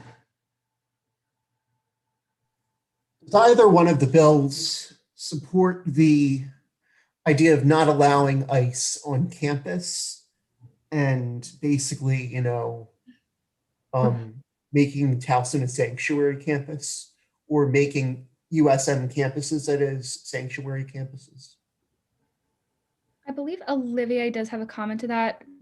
Technically, Olivier, correct me if I'm wrong. I don't believe that we can. I know that because it's, again, like a public, as Senator Rink said, it is a public campus, so they're allowed on campus. ICE is more of a federal thing, so there's not necessarily legislation that we can just like completely prevent them from entering at all. Olivier? I was going to say Towson has a rule that Towson will not work with ICE. So Towson officials won't work with ICE, but technically Towson can't stop ICE at the same time, if that makes sense. Like if ICE comes on campus, Towson can't stop them, but like Towson won't work with them, if that makes sense. So they won't release information, like they won't do any of that. So effectively what you're saying is that these bills won't necessarily stop ICE from coming in. It just means that they won't, the police will work with them. Yes, effectively, it makes it harder for ICE to operate in Maryland, if that makes sense. Okay, Director White, you have a question? Yeah, so my question really is, although we won't work with them at Towson, does this bill at all speak to giving employers who do work with ICE to that and release like the information of their undocumented employees? Do they get any consequences for that under this bill? So it's just saying that they won't work with them, but if a private business in Maryland decides to work with them, there is no penalty, correct? Okay. I believe so. Yes. This specific bill also is more in relation to the actual like private kind of detention centers or not detention centers. Detention centers of kind of preventing those permits from being given out, preventing people from being able to run those kinds of sites, whether they're currently here or whether, people want to put kind of buildings like that.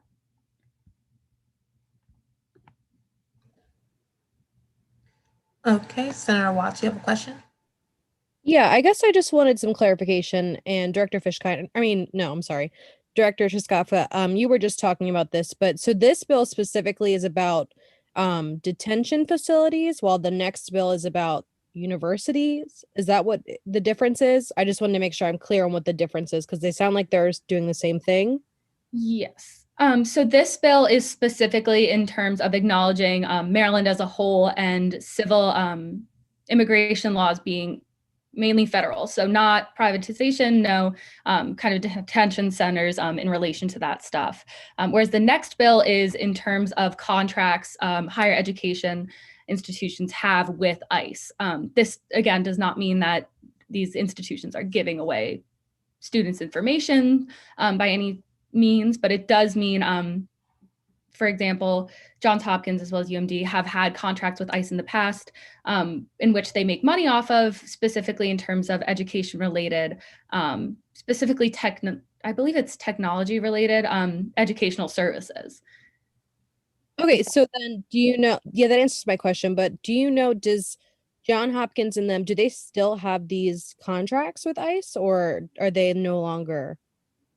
From what I have found out, I believe that they still have an ongoing contract, but the next bill would prevent them from renewing that contract. There have been a lot of different protests around campus, but I have not heard of anything in terms of those communities giving up their contracts yet. But Olivier might, I see Olivier's hand, so he might know a Yeah, little. okay. So just to clarify, this bill is specifically just about like you just can't build like prisons that you can't build private prisons that detain undocumented people. And if there are contracts with a private prison to contain undocumented people, those contracts have to end by October 1st, 2022. The next bill is some universities like Johns Hopkins and College Park have like contracts with ICE, not like to detain people, but their contracts are like, oh, computer technology partnership with ICE. You know how like universities do like partnerships, so like people can like as soon as they graduate, they can like get into a job with ICE and stuff like that. So that's what that second bill is about. So this one's about prisons. The next one is about like university academic contracts. Okay, that makes sense. Thank you guys so much. Okay, and Chief of Staff Ambush, you had a comment to Senator Goodman's question. I forgot. You can let me go. Give me 1 second. Senator Rank, you had a comment to Senator Goodman. Yeah. So I know Senator Goodman mentioned how this doesn't like stop ICE or anything. Like they can still continue their operations like in Maryland, but I personally think that this is a really good step in the right direction because by like eliminating the ability of ICE to be aided by private companies, then like that's one step towards abolition of ICE, which I personally would agree with and urge senators to vote in favor of this specific resolution or bill because I think that this can affect a wider population than the one just about the contracts with higher education. Like for example, like some Towson students may be legalized citizens, but their parents would not be, and it's difficult for you to complete your education successfully if you're worried about your family's safety. And while like yes, the other one is also very important, and I personally also support that one, I think that this one has a broader impact on the undocumented community. So yeah.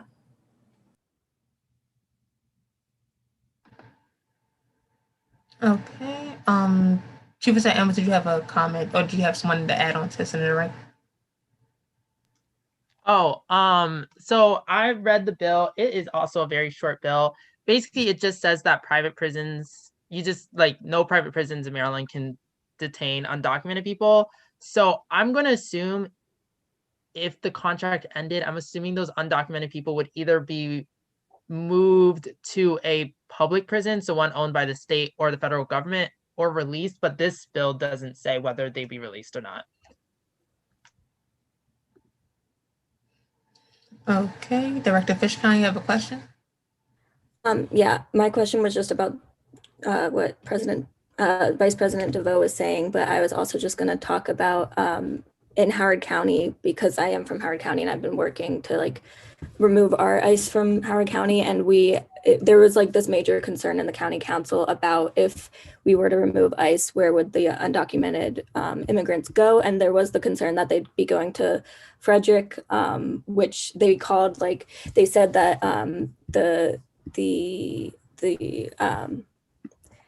like they just had more issues there and it wasn't as health like managed and inspected and all of that. So I think that they might be moved to somewhere else in the state. And I also wanted to share an article that shows the most recent ICE violations in Howard County, if just to read more about and what's been happening with that. And yeah, that's all. Okay, and Senator Goodman, would you like to make a motion? Yes, I mean, seeing that there aren't many schools within the USM or even in Maryland that have contracts with ICE now, and seeing that that from what I'm hearing that it's mainly just technical, and it has nothing to do with detention or anything. I move that we strike down not the one about public institutions of higher education contracts. Because I mean, while I do support this, I think it's not really impacting much of the general population of campus, or even unfortunately, as much as I dislike ICE and I think we need to abolish it, I think this agency is unfortunately still around. So there are still going to be people even on our campus who are going to still want job opportunities with it and stuff like that. And there are going to be people on these campuses that have these partnerships that might see like technical experience gained from there's segues to other agencies and stuff once it's abolished. So yeah, I think we need to this one. Okay, just to clarify, you said you wanted to strike the public institution of higher education or the one that was before this one? Definitely the public institutions, about the contracts one. We definitely need to keep the other one. The other one we definitely need to keep. Is there a second?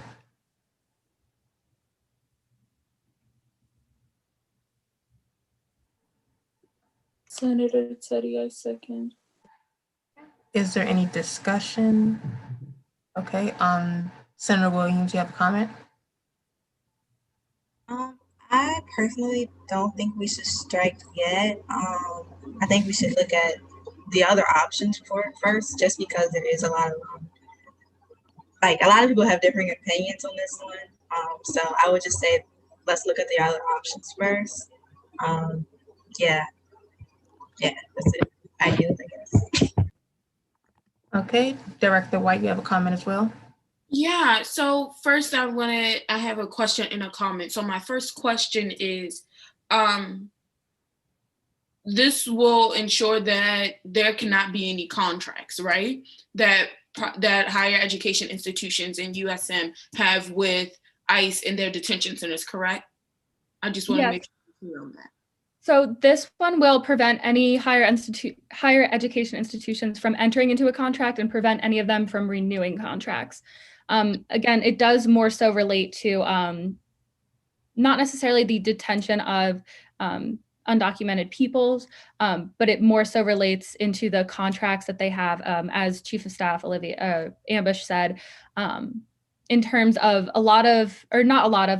University of Maryland and Johns Hopkins have had historically contracts that involve kind of the technological side of things and providing people with jobs as they exit those universities. But it would still prevent them from, again, renewing those contracts or entering into any contracts at all that would involve ICE.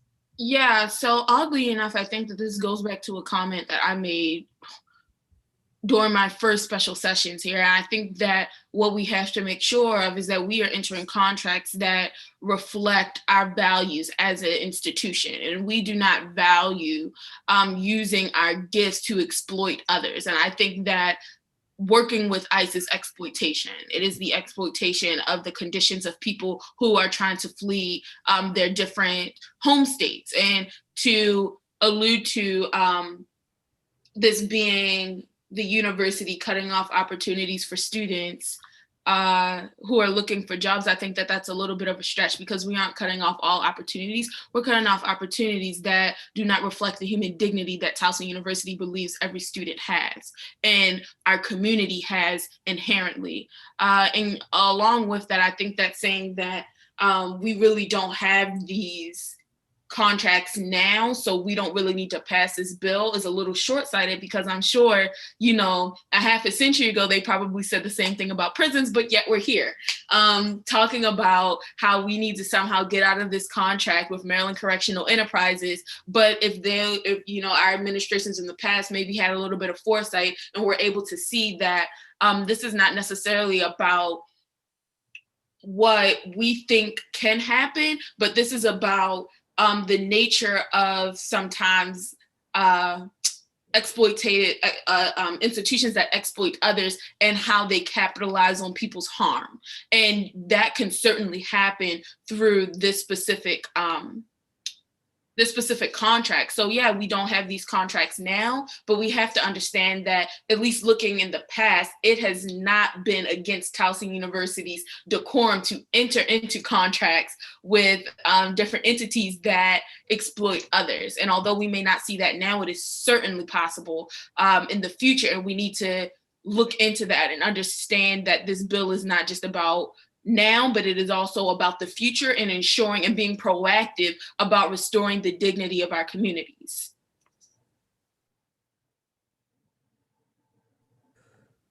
I think you're Retract. 100% right in that.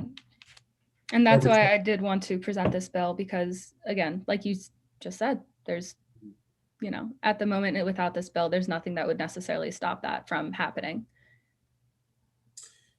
I retract my motion. I was not considering about the future implications that this may have. I'm sorry. Okay, since the motion was retracted, we can move on to the next. Also, I wanted to say a quick comment before we move on. We don't have to go to the 20 minutes. We don't have to. Like, so for example, you could say call to action to the chat, and it's like we would immediately have to go into a vote. So if it's like 10 other question or comments after that, like those do not count. As soon as you say that, call to question, we go immediately into a vote and we on to next. If that's what you want to do, if you guys want to vote on this bill right here, right now, that's, so if you guys were unaware of that, you can do that if you want. Okay, so we can move on to the next bill. Wait, did someone have a comment? Did Jaden have a comment? Was that? Oh. I'm okay. Don't worry about it. Oh, okay. I understand we're low on time, so I'll just. Sorry. Okay, this bill is in terms of kind of financial transparency. I do want to note it has not been submitted yet. With that being said, I am in touch with the delegate that is presenting it. I did send you all the attachment. It should be in the professional group chat that kind of outlines the exact goals of the bills, but it essentially implements a student committee that will be presented with mandatory and non-mandatory student fee proposals by the president of each USM institution.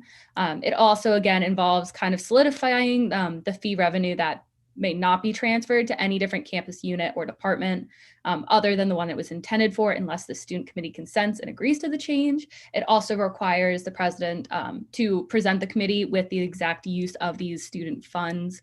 And I think that, I know that UMD specifically, the director of governmental affairs with them did come to me with this bill. They really would love us to support it. With that being said, I am more focused on the fact that with COVID-19, a lot of students and families in our community have been left with financial hardships.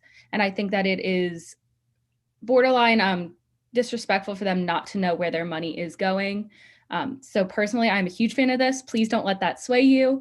Again, as soon as all of the information is kind of out about it, I will be able to send out much more information on the technical wording of the bill. But they do have up until February 4th or 5th to really push any legislation left in the House or in the Senate. So there is a chance that that information does not come out for a little while. Do with that what you will. Again, I am in touch with the person that is kind of introducing it. It's Senator Rosa Pepp is introducing it. I'm not sure if anyone is familiar with the senator, but again, I do have the information on the bill. I did send it to everyone. So hopefully that does not alter the discussion of this bill. Okay, Jaden, you had a comment? Yeah, so I do have a few comments, or I'll just save it to one. So my comment is the general effectiveness of this bill. I understand that they would be making a student committee to, for them to be shown what's going to happen. However, my concern is how effective this will be. I mean, even with the bills that we just had, it kind of seemed very one-sided. Everyone kind of just went, yes, yes, we agree, we can do this, send it out. I worry that that's what's going to happen with these students in the committee.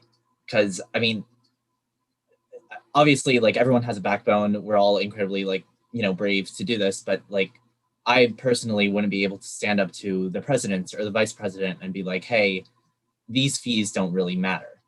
And if that is the case, what would the committee even do? Like, what if we didn't like what we were being charged for? Could we even go to the president and be like, hey, we don't support this. We wish for it to be redacted. I mean, I know we had that issue with the athletic fees, and the university still just justified it by saying like, oh, we're going to use this for sports scholarships or for other, you know, specific scholarships. I mean, like, I had to pay $5,000 for my housing that I was in for 6 days, and I didn't have really a chance to, you know, go against that because they could justify it. They had justifications for everything. You could not get around it. And that's just my worry with this. I don't know how effective it will be. With that, I close my time. I think that is a perfectly valid and accurate statement. I don't think that there's anything wrong with anything that you said. And I do agree that there could be a serious issue in terms of the actual application of the committee in relation to the president. In terms of the committee itself, I am working on pulling it up, but for some reason my computer is deciding that it does not want to. Can I add a comment to that real quick to what Jaden said? Yeah, so I really do like this bill. Well, I've been meeting with the athletic director, and I could definitely bring this up with him because obviously it was an issue in the fall, was the fall athletics fee, and he's super open to showing like where that money's going to. I think he would be super open to it. So I think this is something that's super important because, as you said, I think it is borderline rude to not show people who were struggling during the pandemic and telling them where their money's going. So that's definitely something that I'm going to talk to him about next time I meet with him. I do have some quick updates on the content of the bill itself, but I believe did you have it? Or President? Sorry. I also just wanted to add that in the last USM meeting that I had, which was last week, this was also brought up, and we have the full support of the USM President Annie. Essentially, it's not just like a Towson issue. Other schools, and some of them are having worse issues than we are having, actually aren't getting any information at all about where their funds are going. And it's causing a lot of issues between the student body and administration. So I think that's where this is really coming from. And Jaden, I do understand where you're coming from when you say that what would a student committee really be able to do? But I think that's what we're working on currently at the USM, is to give the students a little bit more power and to enforce this want for transparency and like honesty at this point. Because the main issue that we're seeing is that the universities are saying, well, this is where the money is going and this is what's happening. But then you turn around and you're not seeing that money actually utilized for what it is. So it's basically a lot.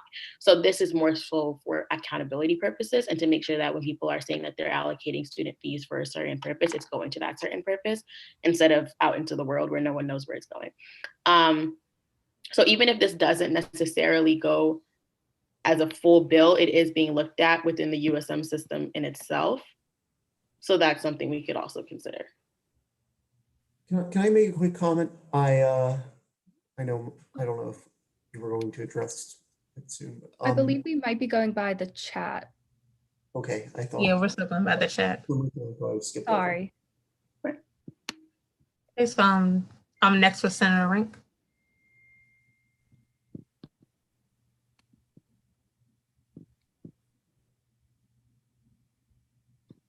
Senator Rink, did you have a Oh, comment? sorry.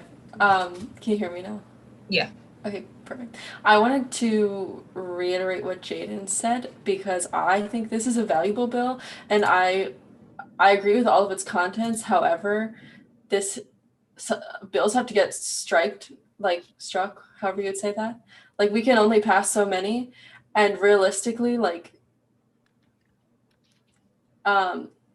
we can try as hard as we want. We do try hard. We try very hard with the athletics fee. We try hard with a lot of our bills, and the administration can just say like, no thanks. And so I really feel like while I want this to happen, and I think that this would be a good step in the right direction, realistically, if there are other bills on the table that might make a more immediate and impactful change, those should be prioritized over this one, just because this is all contingent upon the president of each university, if that makes sense.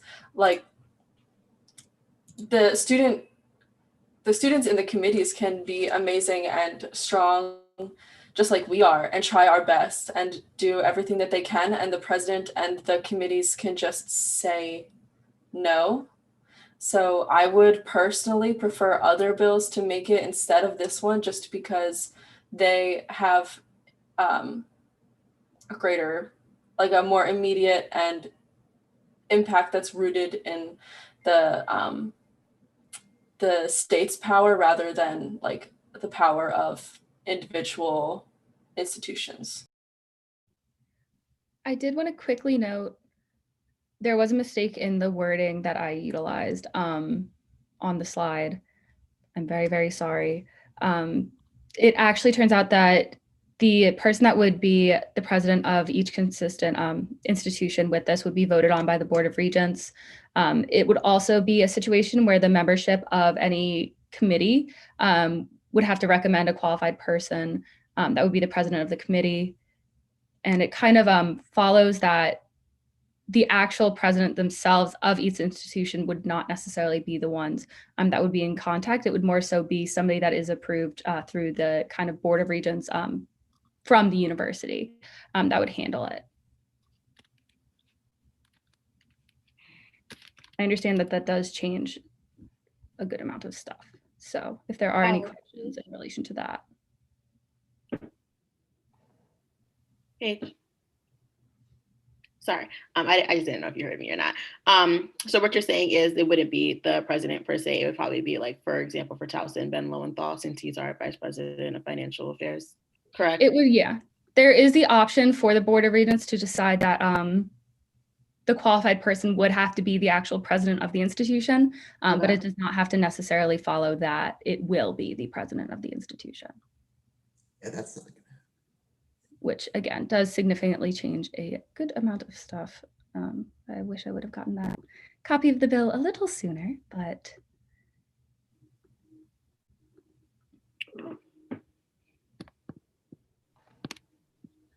Okay, Senator Goodman, you have a comment? Yeah. What is it?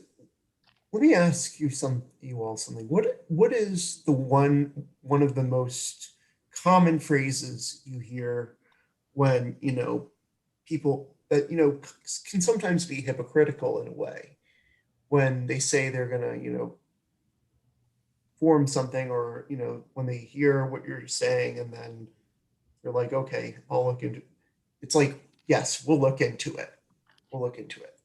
Why is that phrase hypocritical? Because sometimes when they say that, they don't actually mean it.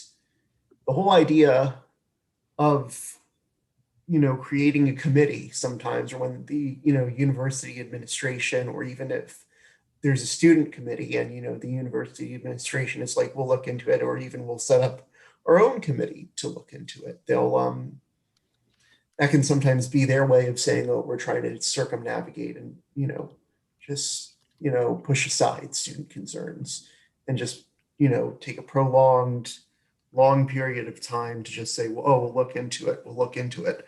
But are they actually looking into it? No. So sometimes, we really got to question how effective will this committee be? And, with that being said, I'm kind of a bit worried, because there are some, maybe not, at Towson, but I know from what I've heard from like other institutions, I've heard horror stories of, administration not, really hearing concerns of like student groups and like student committees, and, just in terms of stuff like this. So, as much, as I'm, for this type of bill, if there is a bill about it, I think we need to, I move that we strike this bill.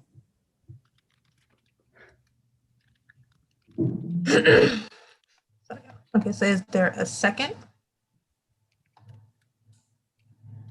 I'm not a senator or anything, but I do agree that we should strike the bill, if that means anything. Senator Williams, I second. Is there any discussion? I just want to note quickly that this is not necessarily as much about change as much as it is about regulation of student fees. I believe that solidifying fee revenue is more of the goal of this as opposed to just forming a committee. And I understand the emphasis on the committee. And I also understand that there are a lot of bills to choose from. My feelings will not be hurt if we strike this bill. No feelings will be hurt by anyone today. But I do want to note, again, this is very much on the focus on solidifying fee revenue and making this information more public and accessible to students, as well as I understand that the goal of committees is to have these student voices. But I did just want to solidify that fact. Okay, Chief of Staff Ambush, you have a comment? Yeah. So first, I have two conflicting thoughts. First, it's like, I think that this would be great because, if this passed, of course, it doesn't mean like they can raise, lower, do whatever, but like they can't move it around. So like, if they give money to student activities and then like, they're like, well, we're just going to move that money to athletics. This committee would just stop that like shifting of money around. And secondly, I think we can, if this does pass, we can push Towson to just make the student senate the student committee. You know what I mean? We can say like, can the student committee just be the SG Senate? My problem is the fact that the USM regents get to pick. We don't like the USM regents are like not accountable to anyone. I'm not gonna lie. Like if it was like, Towson gets a pick, then it's like, oh, Towson, like, you're accountable to us. But like the USM regents are above Towson. And so I'm a bit concerned about having a body that no one can, like, if any of y'all can tell me the name of even the chancellor, I give you claps because I don't even know of USM or any of the regents. So I have a concern about the board of regent question that's making me like hesitate, thinking this bill is a good bill.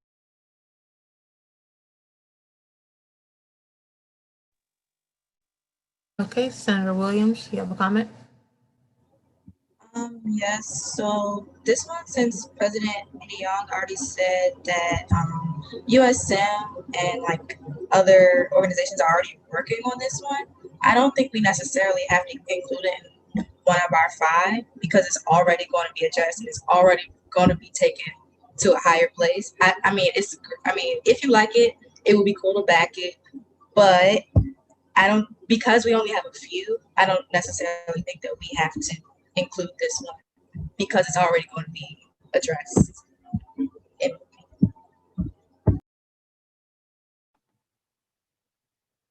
Okay.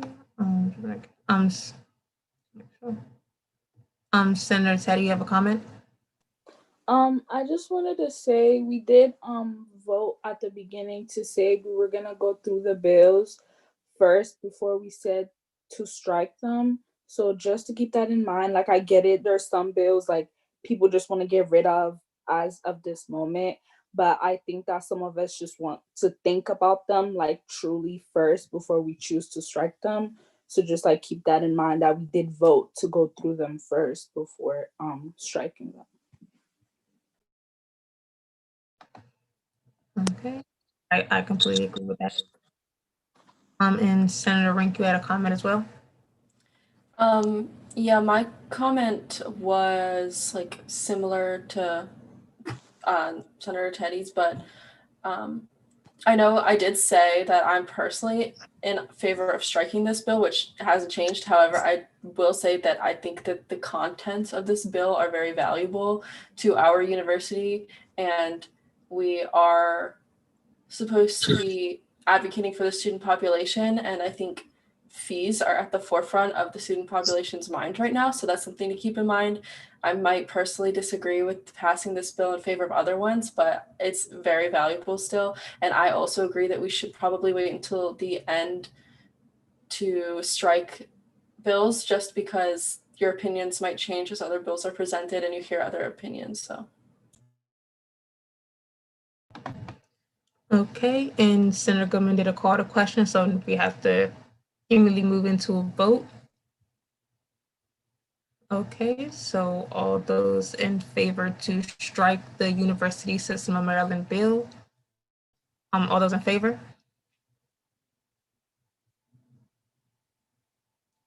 All opposed?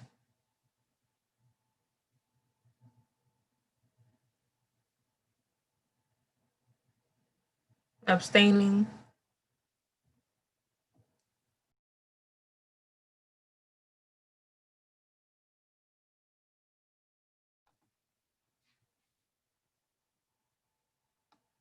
So we have 5 opposing and 4 in favor.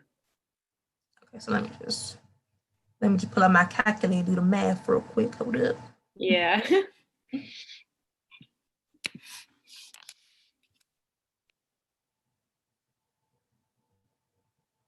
Okay, so the motion, it fails. It fails.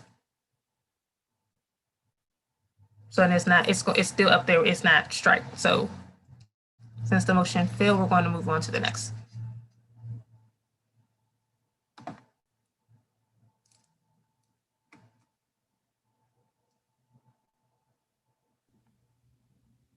Okay.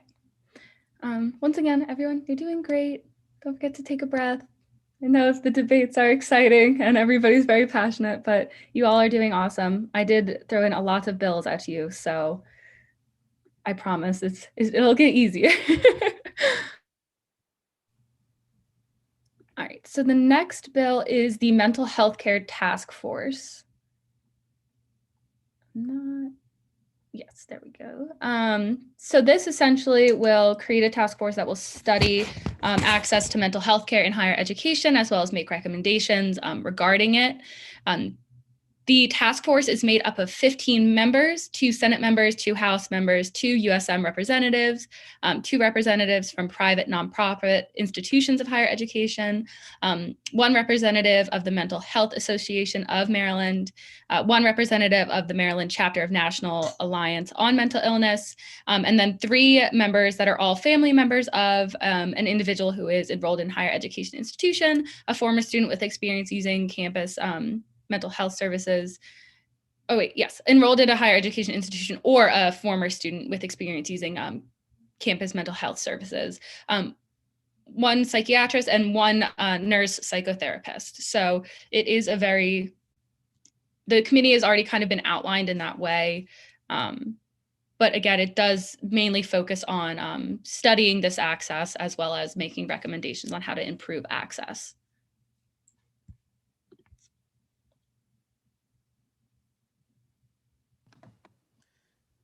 Okay. Senator Watts, you have a comment? Yeah, I just wanted to stress to all the senators, like, I think this bill is very, very important because I know freshman year coming into Towson, my mental health was crazy. It was all over the place. It was very stressful. Everyone knows how stressful it is. And we're in the middle of a pandemic. And I just feel like, I don't know how it still works with the Towson Counseling Center. But I know that when I was when we were on campus and I went in person, I know how limited the amount of therapists they had was and how hard it was to get an appointment. And they do provide free counseling, and that's great, but it's very limited. And I remember even when I was in my last couple of sessions, they were pushing us off campus to a provider that you would have to pay for, which is perfectly fine. I understand they can't hold you forever.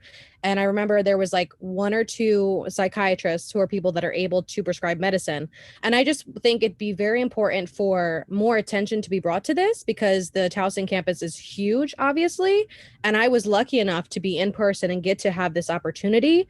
But I know right now, I'm sure everyone is struggling, especially not having access to that on campus. I don't know how they're doing it now. It might be, I'm not like educated on this. They might be doing like virtual therapy sessions now. I'm not sure because I'm no longer with it, but I just think this is very, very important, especially right now. And I know it really helped me get through my freshman year having that access. And I really think that this is really important and that we really push this bill, because not even just about Towson, this is about all of Maryland. I think this is really, really, really important. So sorry if I rambled, but.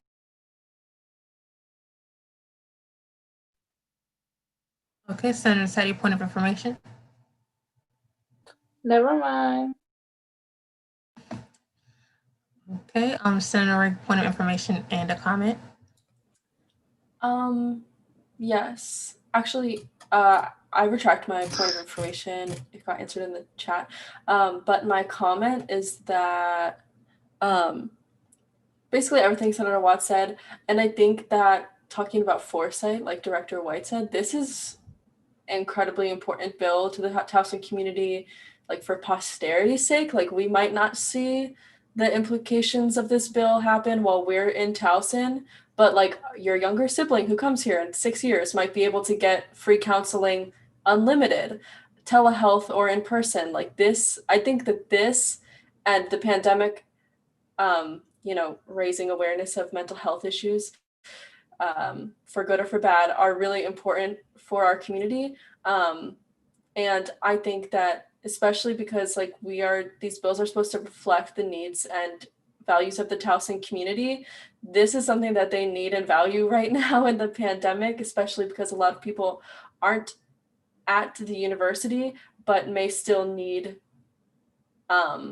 counseling services provided to them and couldn't afford them otherwise if they weren't provided by the university. So I think the university has an obligation to provide those things, and this is a good way to ensure that they are improved and prioritized in the administration. Just to go off of that, there also are a lot of higher education universities that are even more underfunded and undersupported in terms of their mental health care access.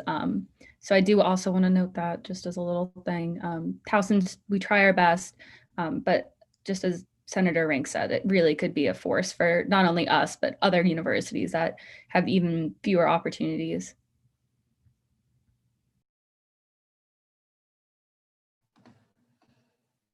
Okay, and Director VM. Never mind. Director Triscossa just said what I was gonna say, so never mind. Sorry. Okay,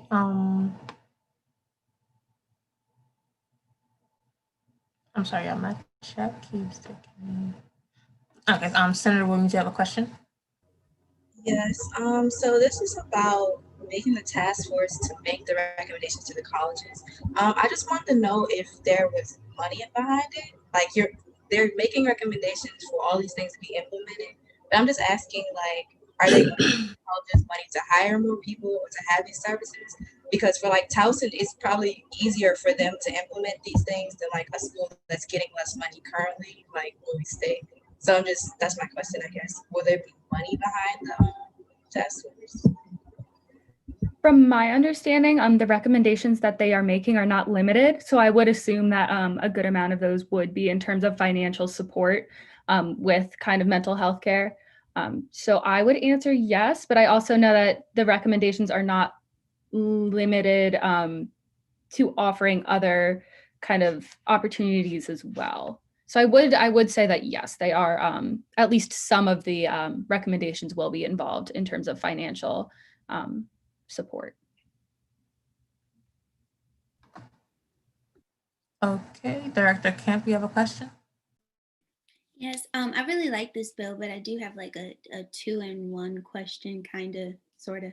I don't know if they've been answered either, but are we like, for this task force, would this just be Towson University or yeah, and like if so, moving forward with the task force, like will the data that's collected and like any recommendations being made, are they going to be shared amongst like other higher education institutes, or is like, are we just sticking to keeping this at Towson? Yeah, of course. This bill actually will apply to all higher education institutions. in the state of Maryland. So it will not just be Towson that's looked at, it will also be several other kind of institutions. And then kind of a compilation of all of that data as a whole will kind of allow them to make recommendations that will be however specific or general to different groups, if that answers your wish. Thank you.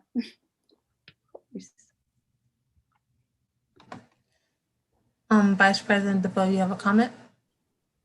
Yeah, I just wanted not just the senators, but everyone to kind of just have number 1 through 5 like on a piece of paper in front of you and just kind of keep note of which bills you really are in support of, just so when we do get to eliminating them, you all don't forget which ones you liked. But I just wanted to let everyone know to kind of keep track in front of you if you can.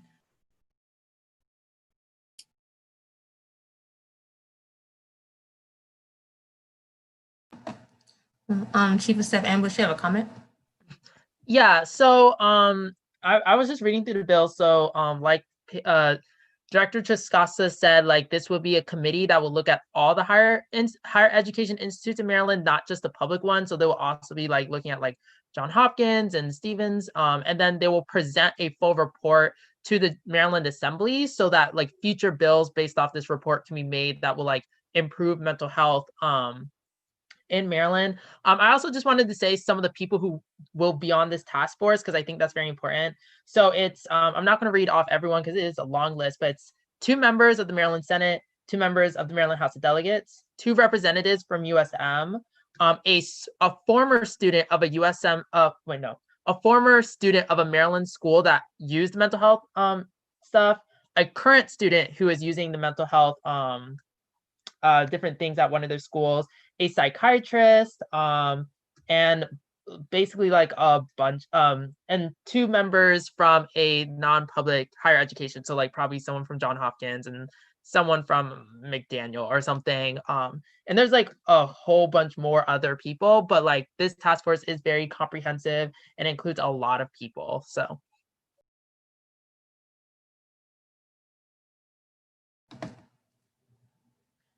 Okay, Director Blumenauer, you have a comment?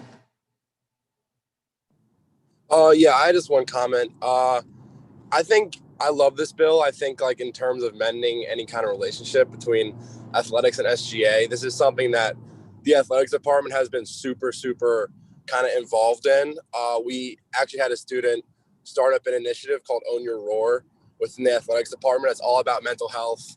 And we just hired a really accomplished clinical psychologist.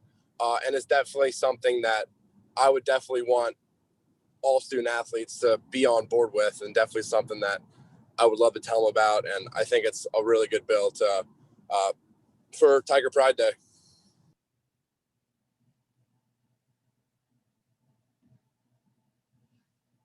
Okay, if there is no more discussion, there's no further discussion. I think you skipped over my comment. Oh, I did. Oh, my fault.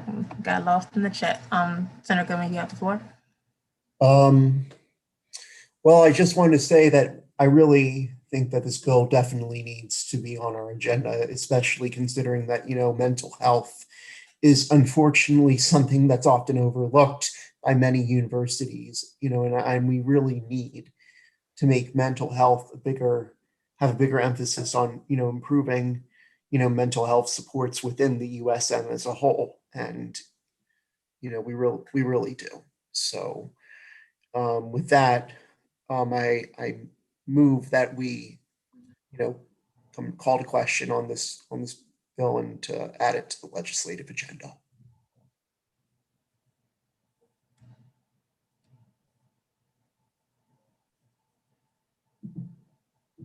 With that, is there a second?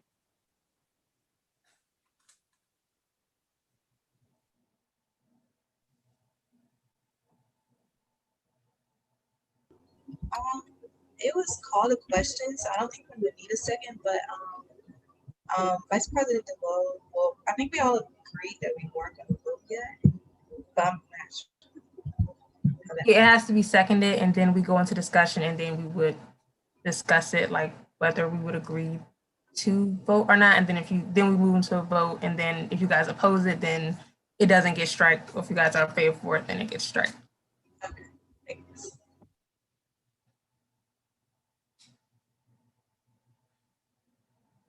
Just to clarify, I was voting to add it to the legislative agenda, not to strike it. Are you voting to add it? But when we vote, it's only to which ones to strike, so we wouldn't have to vote for which ones to keep. Only for it to. Okay, I see. I sincerely apologize. I retract that motion. Okay, so since the motion was retracted, is there any more discussion on this bill?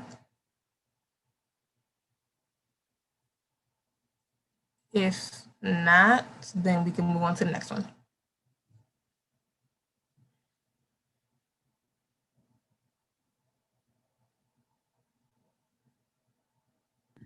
Okay, so we do have 4 more bills to go through.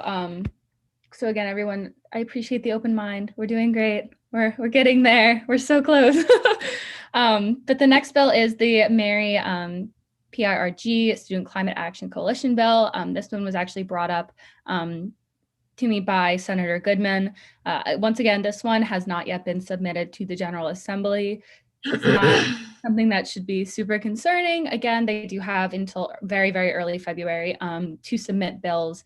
Once again, we do kind of understand the delegate. I do have their contact information if we do need any excessive or any additional information kind of closer to if we do approve it. There is a link. If you scroll down on the link, you should have been able to find at least the very goals of the bills. But essentially, it does push all 4-year public colleges in Maryland to reach carbon neutrality or net zero carbon emissions by 2035. Towson is on a track to do this. But what this essentially would do would be increasing the timeline by a significant, or not increasing, decreasing the timeline by a significant amount, as well as providing a corresponding timeline that would allow us to achieve this and specific recommendations that would ease this transition as much as possible. But it does impact all 4-year public colleges.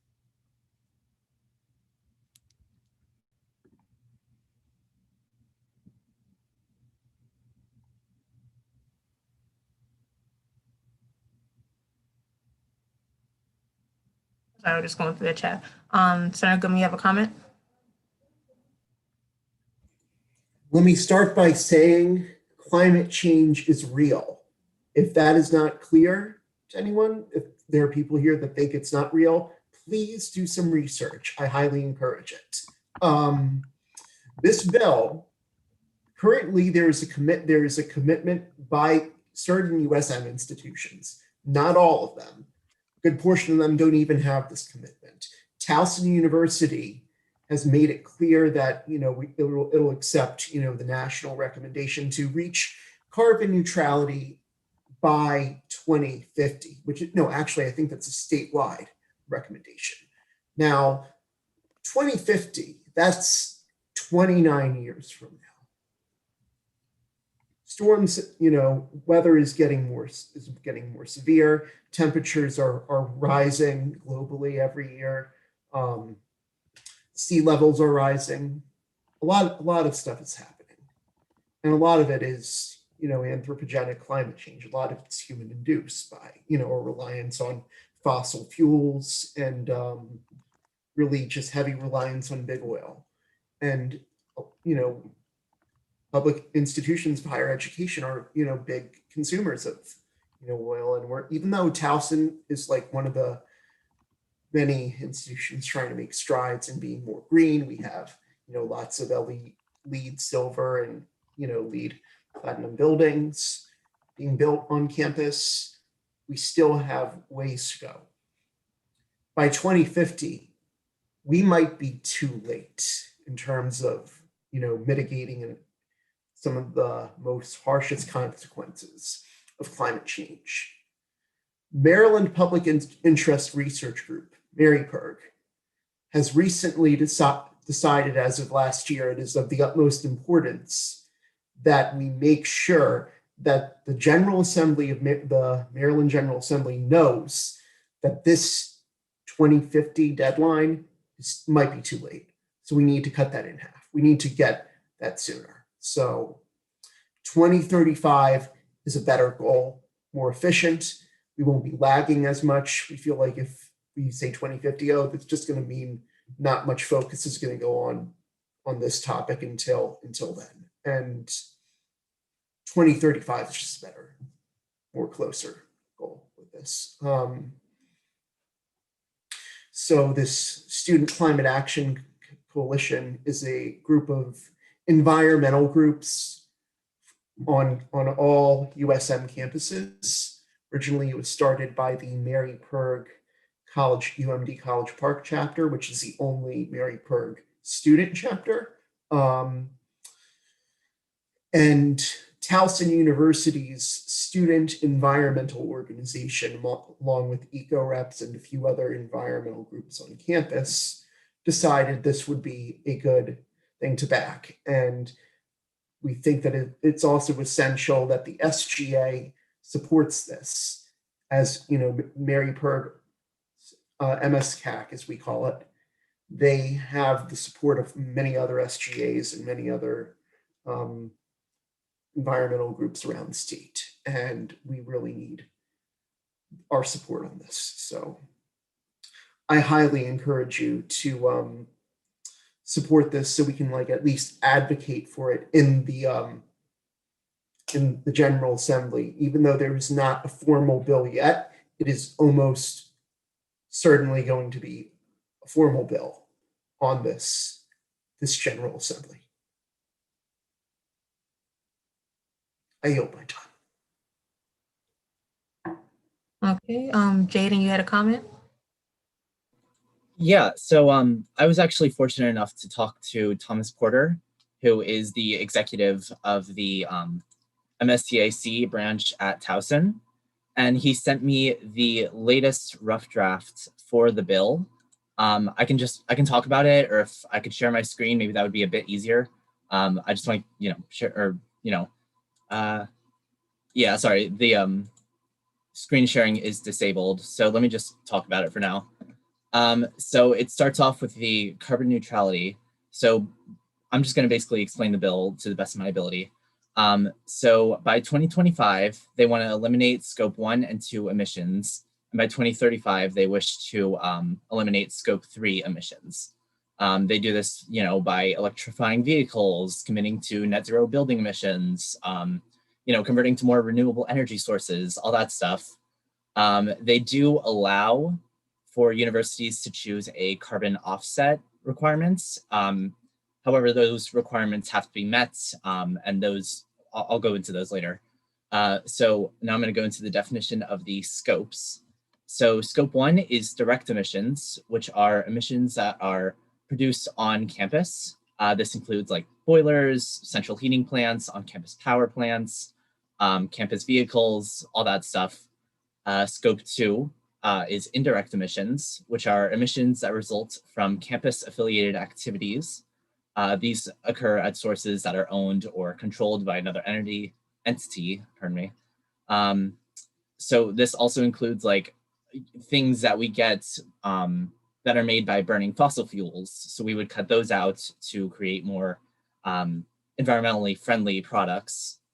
Scope 3 is induced emissions, which are emissions from sources that are not owned or controlled by campus, but are central to campus operations. So this includes like air travel and, just traveling in general and all that stuff.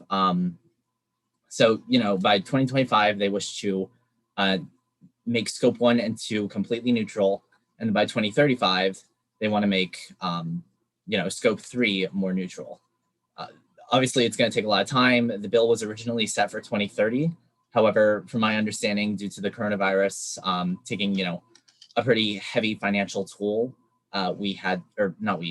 Thomas and his branch had to move that back to 2035. Now, back on the offset requirements, basically, it just goes over certain timestamps that have to be met for these requirements.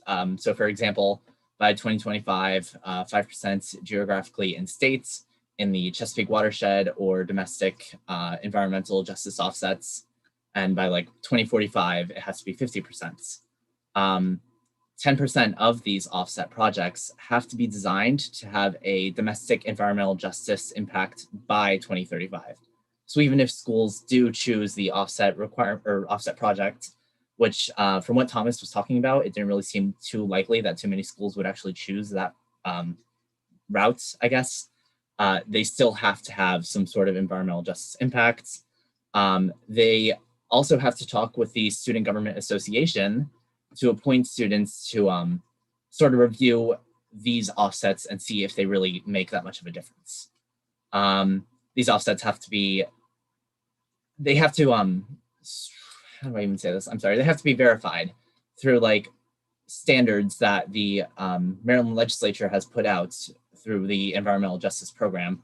So obviously they make sense. And, you know, it's not just like stupid stuff moving like one emission to another. Another part of this bill is the Office of Sustainability, which basically puts an existing faculty or staff member into a position where they talk to the president and the vice president about these projects and how they're going. So if it's going slow, they would hopefully get more resources allocated to those projects to speed it up more. And if it's going, you know, better than expected, then maybe we can afford to cut some of that back and put that money into another project. It's to my understanding that we already kind of have this at Towson, but a lot of schools like UMD, like St. Mary's, they don't have that. So USM has to work with schools to share their resources, best practices, and methodology. And all the universities' offices of sustainability have to meet quarterly to share these practices and report on the progress. And the universities themselves must present an annual reports to the General Assembly that will include progress on these climate goals. And that was just a very rough outview of the bill. I can totally send it, you know, to the group chat if you want. I was just trying to keep this really quick. I yield my time.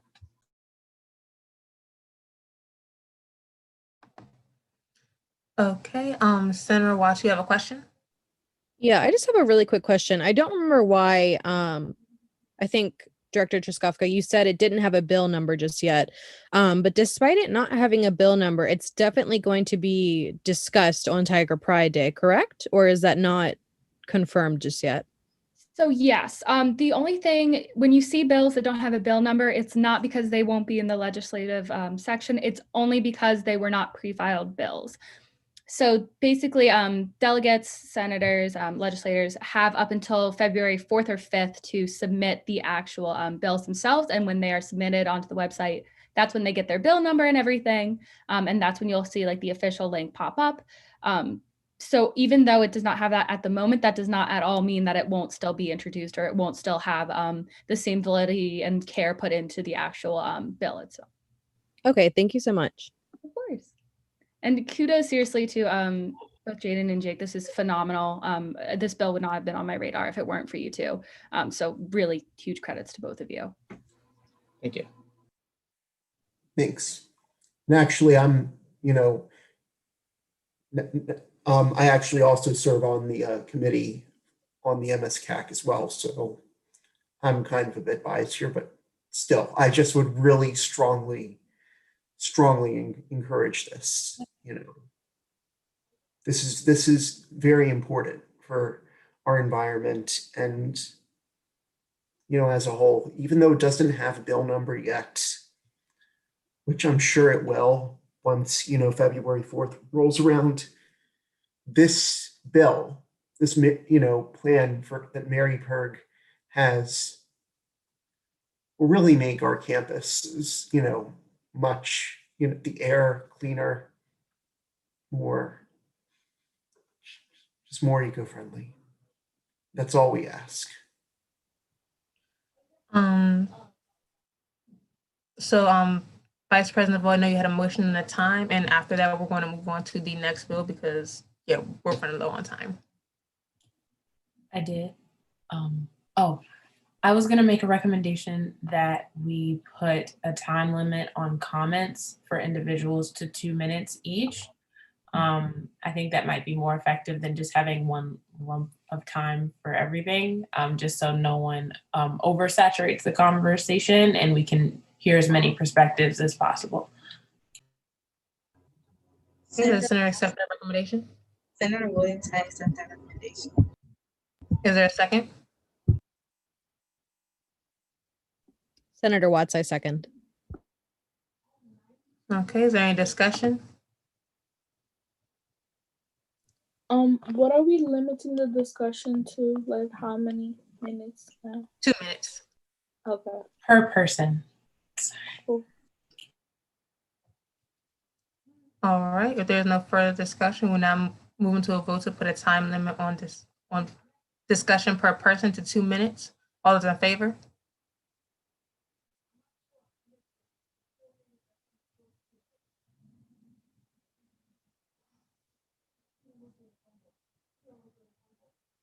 All opposed? Abstaining?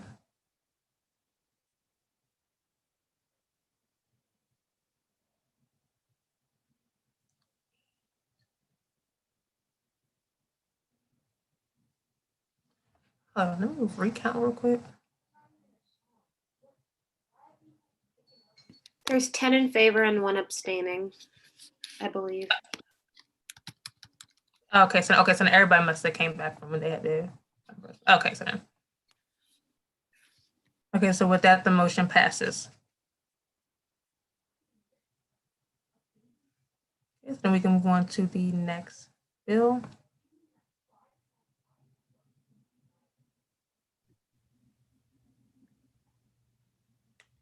Oh, are we moving on to the next bill, or are we still taking questions for this one? Oh no, no, because the time when we had the original 20 minutes, the time was up for that. So yeah, we're gonna move on to the next one. Oh, I gotcha. Sorry. Thank you very much. Okay, so the next one is another climate one. So again, this is kind of, again, a situation where these two do address climate change in different ways. This one is about the Climate Crisis and Education Act. This one was recommended by Chief of Staff Ambush. Essentially what it does is it establishes a climate crisis initiative in the Department of the Environment. It also establishes kind of greenhouse gas reduction targets for certain years, as you can see, a target of 60% from 2006 levels by 2030 and net zero by 2045. This also establishes a council to develop this plan, as well as kind of verifies the plan in certain manners, and is more applicable to the state as a whole as opposed to just higher education institutions.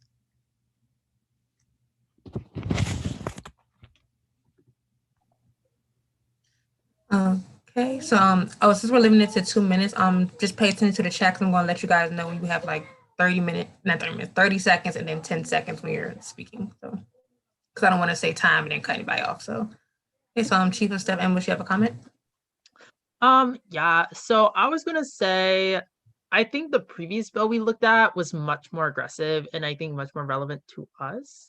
While I do appreciate this bill and everything it, stands for, I think SGA would be better off supporting the previous bill, especially since the previous bill seems to have support from other universities as well. So you could imagine I don't know, UMD doing their lobbying day and then the legislators see us and they're like, oh, both these universities support that bill. So if I know, because we have to cut some bills, I think if we could only pick one climate bill, I think the other one was much better. Just to go off of that, again, we can do other events with different bills. So if we still really like this, I promise we could still advocate for it. Okay, Senator Rank, you have a comment as well? Yes, similar to what Chief of Staff Ambush said, I feel like the other bill is more relevant to us as student advocates, and is more aggressive. Like this one is an extra 10 years to reach net zero. However, I will say this one is more further reaching outside of just university emissions. So that's something for the Senate to consider.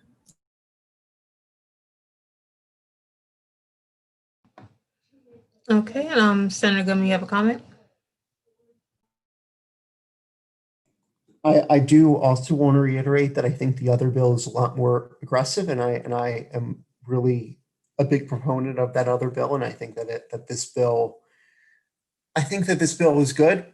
I mean, definitely it, supports the idea for more climate education courses. Yes. Certainly, I think that Towson can do a bit more in that regard, but we already do have some, good like climate education courses. I see that. But yeah. Aside from that, though, it's ultimately I would prefer that if we had to pick between the two climate bills, the other one for Mary Perg would be better.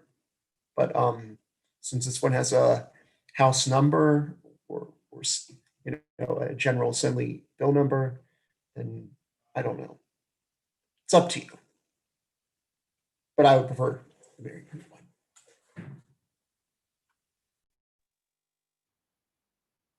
Okay, and Vice President DeVoe, you had a question. I did have a question about the significance of 2006, but I don't think for the sake of the discussion it's necessarily relevant. So no worries on that front. I answered your question in the chat. Oh, I did see that too. Thank you. Okay, if there's no further discussion. Okay, if there's no further discussion, then we can move on to the next.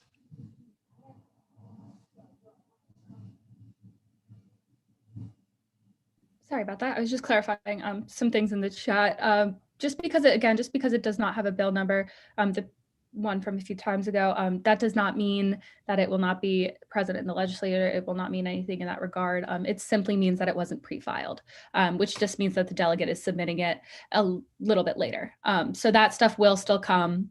I understand that it's a little nerve-wracking, but we're way ahead of schedule from where Tiger Pride Day normally would have been last year. And if, we didn't have things pushed up as soon. So that I understand it's a very valid concern, but I promise that it is one that kind of will be answered and we'll all be okay.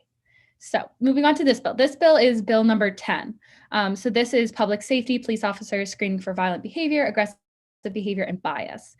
So as we talked about a little bit during winter retreat, this one kind of goes in depth in terms of screening police officers. It has a consistent check-in of every 3 years that police officers have to receive specific anti-bias and nonviolent behavior training. It also requires that there is this routine screening. Any officers that are found to have behavior bias issues are either placed on desk duty and receive counseling or are completely kind of terminated from their employment. Again, this can vary very much depending on the case, although there is not a situation where there's not at least removal of street duty if there is found to be any sort of an incident. It also says that not receiving this training on time can result in termination of employment. Officers that have been convicted of any crimes or certain crimes have to be screened by psychologists or psychiatrists that can determine if they should be removed from street duty or kind of terminated from employment, as well as officers or candidates discovered to belong to or have ties to certain groups would be disqualified or terminated from employment. So I know there was a little bit of discussion about this bill in terms of if there was a different one that would be switched out from it. Unfortunately, we have not heard from the legislators that would be involved in the other bill. So this is kind of still the one that we would be going with for Tiger Pride Day. Again, that's not to say that there won't be another different bill coming up once we get into the spring semester that we would advocate for that's a little bit more in depth or that is a little different than this bill. Tatiana. She's got it. Don't trip down that cord. I'm not. Okay, Senator Ring, point of information. Yeah, I was just wondering, so TUPD would be subject to following these guidelines as well? Okay, perfect. Yeah, I believe it would be every kind of police officer or law enforcement agency in the state as a whole. So that would include any on-campus officers in any higher institution.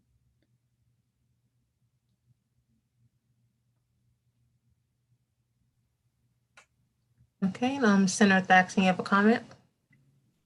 I just wanted to say I think this is a very important bill that we should pursue because like more and more people are seeing like police brutality is like an issue and like bias in policing. So I think this is very important, and also that it goes into TUPD's campus because there's still a lack of trust. Like even I've noticed I'm only a freshman and there's still a lack of trust between TUPD and students on campus because they're simply police officers. So I think having this and making sure that police officers are being screened, and if they have bias or connections to any hate groups, that they will be put on desk duty and not being the one stopping you in public. So I think this is very important. I think we should pursue this.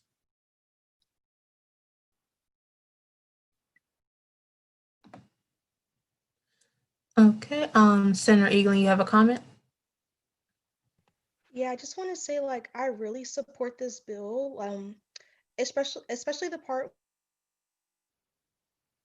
when they talk about like if they find out if they're a part of any like hate groups, like everyone else was saying, like now, like when they're finding out about like all the riots that happened, kind of with the Capitol, a lot of like the people were like involved, like they were like police officers or firefighters. So I think it's important, like we wouldn't want any people, like any officers at like Towson to have been like involved, in any of these groups, and then they like have like hate bias or kind of like affect any of the students in a negative way.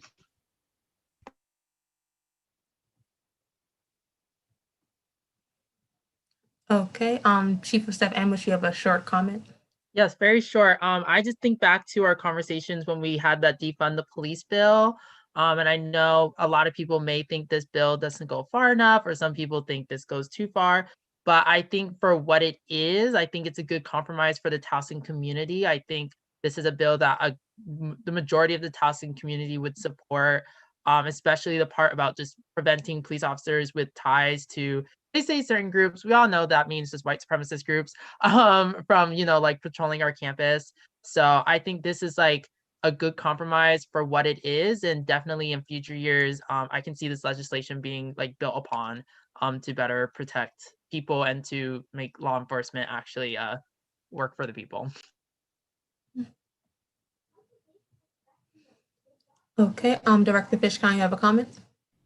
Yeah, I just have a couple concerns with the bill in regards to how they would find biases through police officers. Like, are they gonna like ask like, oh, do you have any bias towards this group? And obviously they're gonna say no. And just like the way in which the police force was formed through white supremacy, and I just see like this as a band-aid over a really, really big issue. And I also just have concerns about the funding that might be going into this and how it might affect or take away from funding for the community.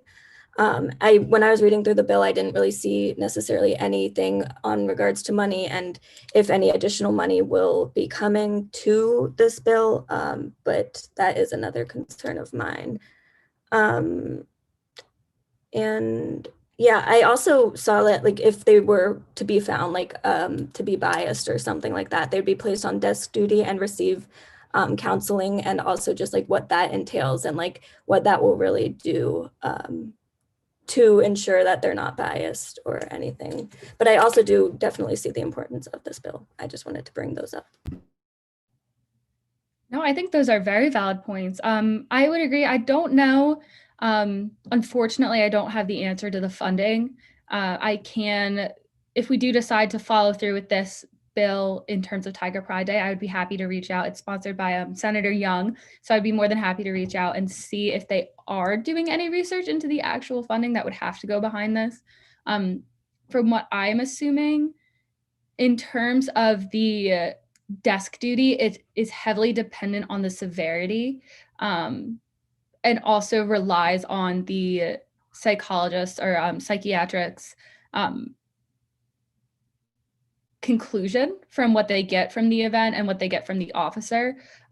So I think that more so was in relation to at the very most what they would be allowed to do would be just stay on desk duty and require that counseling. But I believe that there would be more serious repercussions as well. If an officer was to act on that bias, there would be even more severe repercussions. But unfortunately, I don't have all of the answers for the funding. And I agree that I think that it could be a good step, but it also does not answer all of the widespread concerns that it could answer. I'm sorry, I'm not sure if I left out any part of your question. That was perfect. Thank you. But yeah, I would be happy to contact the senator. Yes, Senator. I would be happy to contact and ask specifically what they were thinking in terms of the outside impact and the outside looking into the police departments, as opposed to just kind of the police or the law enforcement agencies self-regulating, because I do understand where there could be a serious issue with that.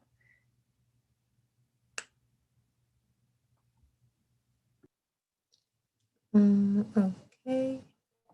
And Senator Gum, you said you had some concerns.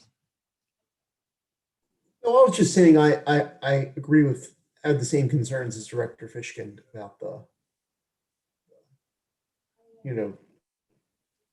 just would they be, how would the training go and all that, basically. Oh, okay. Director White, you have a comment? Yeah, I think you all are pretty familiar with like my stance on policing and how I feel about that. So my concern, and not my concern, I just want to bring this to like the attention of everyone. So different police departments around the United States kind of have these policies to an extent already, where it's like, if you are disrespecting your oath, or if you are not upholding your oath, something happens. The problem with like policing, and we've even seen this like recently, people will literally like be storming the Capitol, like committing awful acts and get suspension. I think that regardless of where we stand with policing, I don't want to just like be a Debbie Downer, but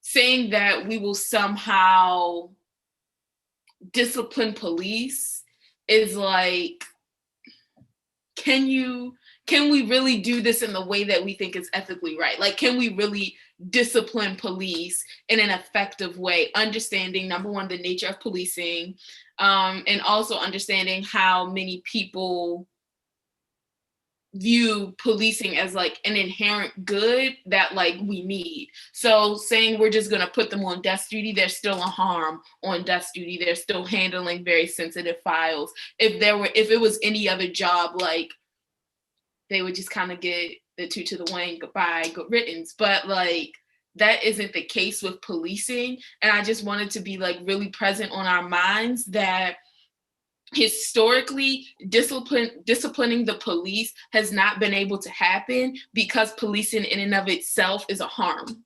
So it's like, how do we do that? And so even going on to like do that on a college campus, and just like doing that outside of college campuses, I don't want to say disciplining the police is impossible, but what I will say is I don't know if disciplining the police is necessarily something that can happen given the language of this bill, just because of what we've seen like throughout. Oh, time is up. I yield, sorry. I'm done.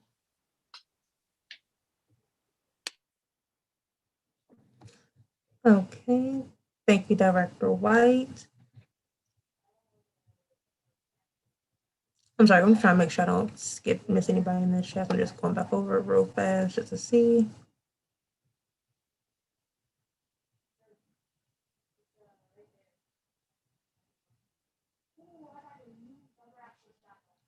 Senator Rank, you have a comment? Yeah, I'll be really quick. I agree with what Director White and Director Fishkind said, but I also feel that we just the Senate should look through the lens of the student population and what they would want us to be supporting. And I think that even though like this I'm gonna be honest, I agree. This would do nothing for full-fledged police forces like across the state, in my opinion. Like everything Dominique said pretty much. But I think for the TUPD, I think that the students would feel supported by a bill like this. At least I feel like that's what they said to us when we brought up the bill about defunding the police. This seems closer to what the general student population would want us to be passing. But I also agree with everything that was just said by Director White. So.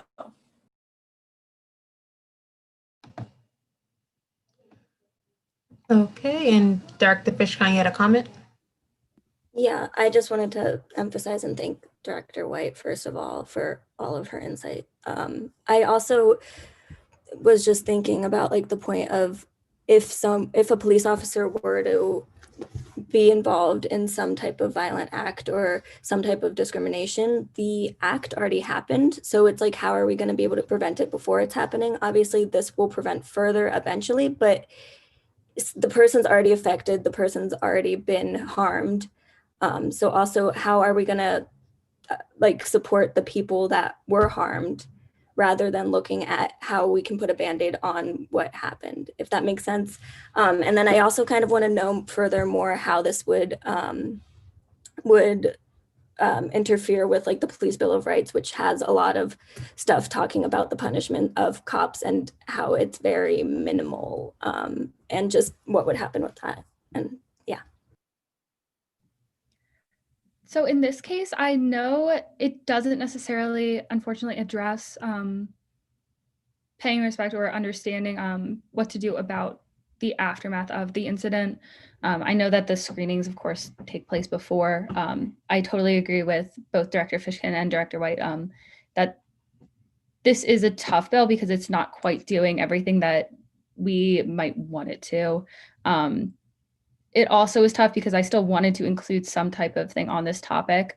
And with everything that was coming from the TU community with the TUPD, I felt as if this was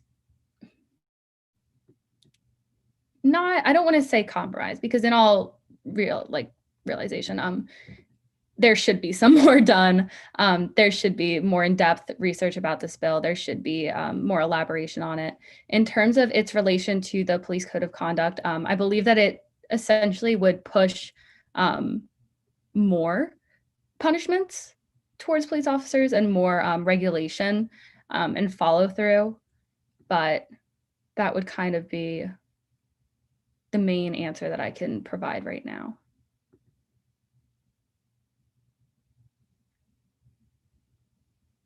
Again, my apologies if I'm not answering all the questions, but if we did decide to put this on legislation, I could put not only you, Director Fishkin, and Director White, with contact with the senator that's been writing it.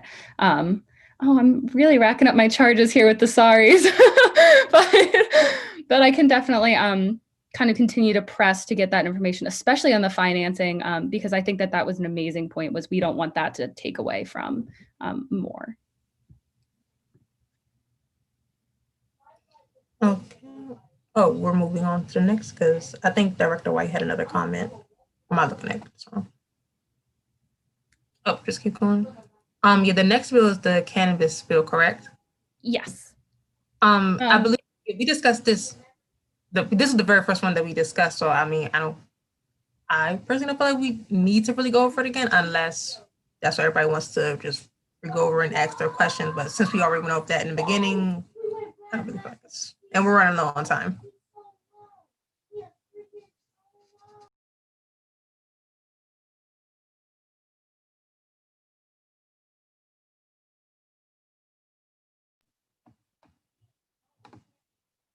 Okay.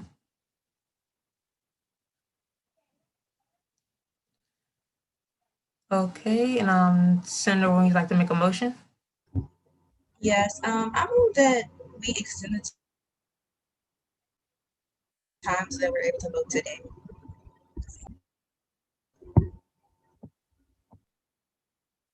Okay, is there a specific time that you would like to extend to, or just? I'm not necessarily sure how long that will take. So just that I would just say I most move that we vote today and extend the time so that we're able to do that. Unless do you have a recommendation? I would say 30 minutes, 30 to 45 minutes. Okay, I move that we extend the time to 30 minutes so that we can vote today. Okay, is there a second? Senator Dixon, I second. Is there any discussion? Okay, just to clarify that we should be finished voting on the ones we want to strike by 2:30. Okay, so all those in favor to extend the time to finish voting at 2:30 or to extend to 30 minutes? All opposed? I mean, all in favor. I'm sorry, guys. I'm just messing up right now. All in favor.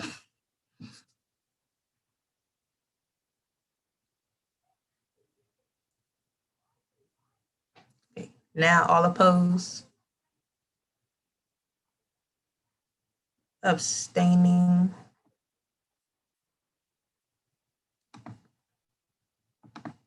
Okay.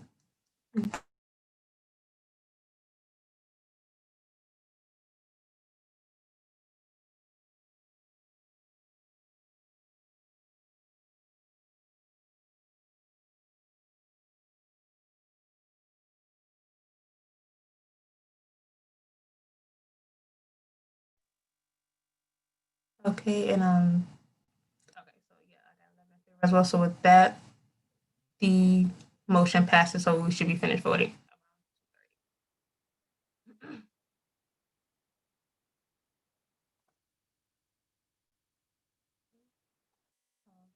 Is there any discussion?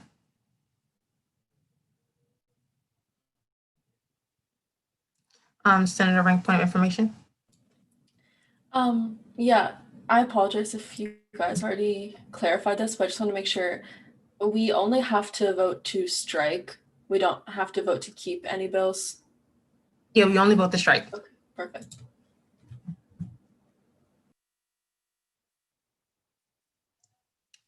Okay, so would anybody want to say anything first? Oh, I was just going to say, I would recommend to kind of start at the bottom, work your way down, or if there are any bills that you specifically see that you think that you guys would like to strike, I would just start with that. Okay. On Chief of Staff Ambush, you have a recommendation? Yes. So it's like one formal recommendation and one informal. So the informal recommendation is I think the first two bills we should look at striking is 4 and 5 because there was a lot of discussion that I think, we should hammer out. And then my formal recommendation is I formally recommend we strike the 9th bill, House Bill 0030. House Bill 0033, Senate Bill 0076, which is the Climate Crisis and Education Act, since it appeared everyone seemed to support the Mary PRG bill more. And yes, for the informal recommendation, I meant 5 and 6. Or 4 and 5, sorry, 4 and 5. But I formally recommend we strike 9. Senator Rank, I accept the recommendation. Okay. Senator Williams, I second. Is there any discussion? Okay, and Chief, just to clarify, because I got confused with the numbers. You said you wanted to strike which one again? 9. 9. Okay. Okay, so we will now move into a vote to. Oh, sorry. If there is further discussion. Okay, so there's no further discussion. We will now move into a vote to strike number 9. All those in favor?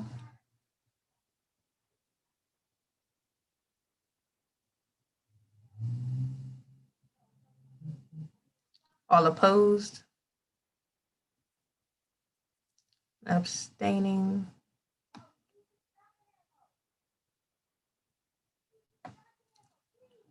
Okay, so it's 11 in favor. With that, the motion passes. Okay, is there any discussion? Or is there, Senator Rick, you'd like to make a motion? Yes, I would like to make a motion to strike Bill 5, HB 0047. Is there a second? Senator Goodman, I second that motion. Is there any discussion? If, Senator, you have a comment? Yeah, I just want to explain really quick why I feel like we should strike that one over Bill 4. Just because I think that Bill 4 is a broader scale of it goes, how should I say this? I think that is a better, closer step to removing ICE's implications in Maryland on a more broader scale. So I think it would affect more. I think it would be best for the broader population and students of Towson.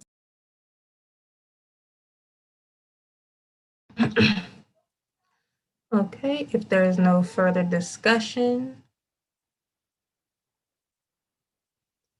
Okay, if there's no further discussion, then we can now vote to strike number 5. All those in favor?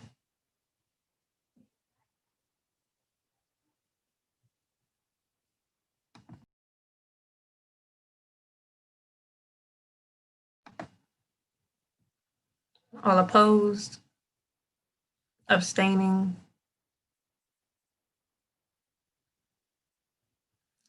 Okay, with 11 in favor, the motion passes. Is there any further discussion? Senator Williams, do you have a question? Yes. Is it possible to just call them all into question so we can go down the list and vote on whether or not we want to keep it instead of picking? I would say it's best that we go through each one, just so if somebody wants to have maybe talk about one, because when it's called a question, if you might have a question, comment, or concern, you can't do any of that. It's just we vote immediately right then and there. So if somebody wants to say, hey, I feel like we should keep this, or maybe we should strike this, they won't be able to comment that.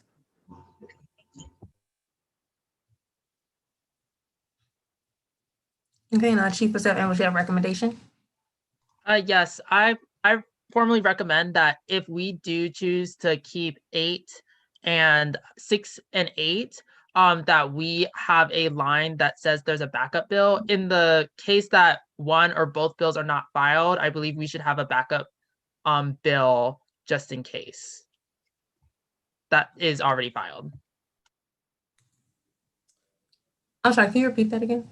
I was a little confused. So because 6 and 8 both are not they're not filed already, in the case that we pick one or both to keep on our agenda and they are not filed, I believe we should have a backup bill in the case that one or both are not filed. Oh, okay, I see what you're saying. Okay.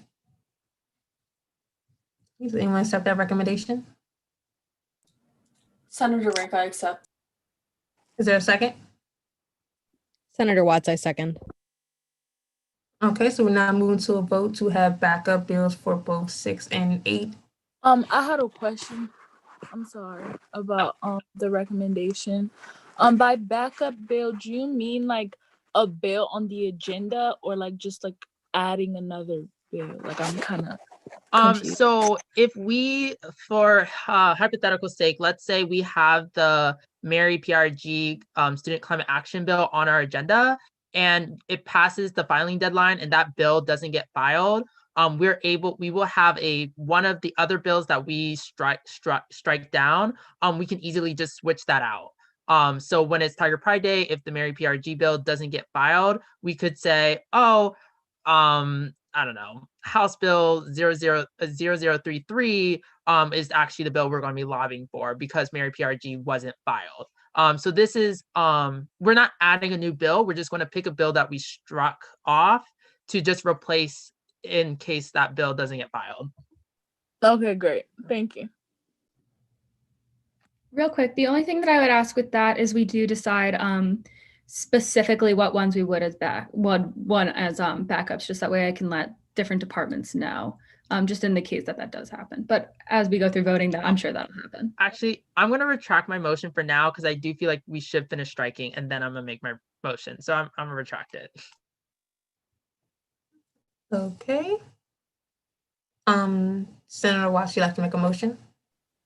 Yeah, I know there was a lot of discussion about number 10 with the police officers. I move that we strike that one. Personally, I think it's a really great idea. And I absolutely love the reasoning behind it. And I think it's very important that this should be done in general.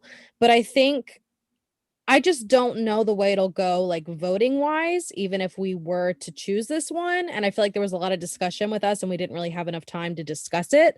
And I feel like it's just, I don't know, in my personal opinion, I think for the Towson students, maybe we should just do a bill specific to Towson. I just think that this bill is going to be, I don't know. I think there are other bills that might be better that we should choose. Maybe this could be the backup, but I just think, like Director Fishkind said, this is kind of like a band-aid over the whole problem. Like, it's a great idea. I love it, but I just think we should strike this one. But that's just my personal opinion. I feel like we should have more time to talk or maybe make a bill specific to Towson.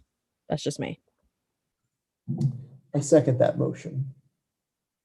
Okay. And for discussion, Senator Rink, you have a comment? Yeah, Director Triskoska just also said that we can recommend that senators make alterations to the bills if we decide to support them. So I just wanted to say that out loud, but also I personally feel like we should keep this bill because I mean, like we discussed, it's not perfect. It is kind of like a band-aid, but I do feel that us voicing our opinion that we recognize issues within policing and we support at the very least reform, although I'm sure most of us have more liberal stances than that. But I think that this is an important bill just to voice the opinions of Towson University as a whole, in that we recognize that there is an inherent issue in policing and we would like to take steps to change, fix, abolish, all of the above. Okay, and Senator Teddy, you have a comment? I just wanted to agree with Senator Rink with the points that she made. I do believe that we should keep this bill because one thing about like Tiger Pride Day, I went last year and the thing is you go and you talk to these people. The goal is to go lobby. So most of these bills, we all like technically agree with them. So just imagine you're going to go talk to senators or their staff. You're just going to say, okay, I agree with this. I think you should pass it, blase, blase. But with bills like the police bill, it's like you can actually go talk to them about like changes you would like to actually see. So you're actually lobbying for it. So I just think like it's a great opportunity for us to actually, you know, lobby for the changes that we want to see by keeping this bill. So that's just my point. Yeah, I agree. Great point. And Director White, you have a comment? Yeah. So my only apprehension with not striking this bill is it would also mean that we have to strike another one of these bills. So if we keep this bill, then we have to forego another one of these bills. And my question and what I'm thinking is a symbolic bill as important as a substantive one? Because I don't want to downplay the bill or anything like that, but when you think about policing, reform and quote unquote disciplining the police isn't even a band-aid. Maybe an alcohol wipe, because of the nature of policing in the United States and on college campuses. And so I think that while it is symbolic, it is very important to say, hey, like as a college campus, we are recognizing police brutality. We can do that with an event and keep one of these bills. And even with talking about it and lobbying for it, you can certainly still have conversations about police brutality with these legislators, and we can still have those very valuable and impactful conversations without passing a symbolic bill. Because my worry is that if we pass this bill and if we choose to keep it, we would be foregoing a bill that is very, very, very important, that is not just symbolic, but it also has substance.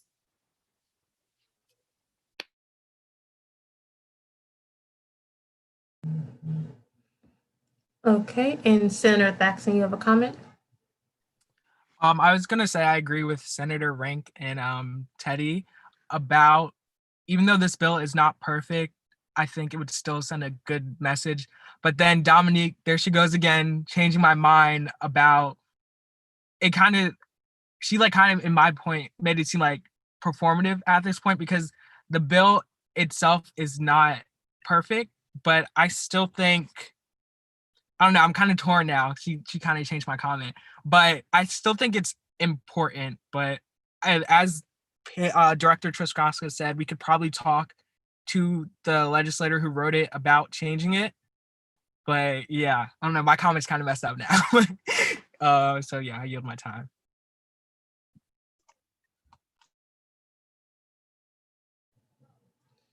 Okay, and Vice President DeVoe, you have a comment? Okay, I'll be super quick. I just appreciate the dialogue. I love it so much. Anyway, I was gonna say, just to go off of Director White's point, say that we needed to cut another bill, right? And not to say that we can't have more than one bill about a specific topic, but when we think public safety, particularly in the last year, we've seen how that's disproportionately affected groups of color, specifically Black people. And I feel like if we were to choose, I'd rather have a substantial bill that advocates for the education of Black people, for example, the HBCU funding bill, rather than something performative for Black folks that's not necessarily going to directly pour into those communities. So if we were to decide, I think that that's of more priority, not to say that it's an either or situation, but yeah, I think that's just an example of a bill that does more, in my opinion, than this. And once again, this is not the only advocacy day. We can find other bills that we really, really like. I promise.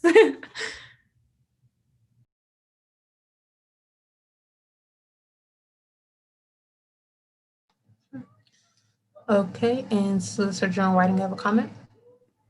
I also agree with Director White and Vice President DeVoe. I just wanted to add that this bill is also leaving the reprimandation, if that's a word, in the hands of the police, who are also going to be, I guess, doing this to their own coworkers. So really, there is no extra level of accountability. It's kind of like the same thing that's been going on for years is just going to continue.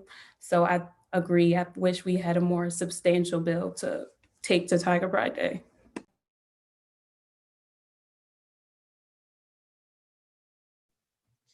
Okay, because Senator Williams had called a question, so we're gonna have to move into an immediate vote. Okay, so we now move into a vote to strike number 10. All those in favor?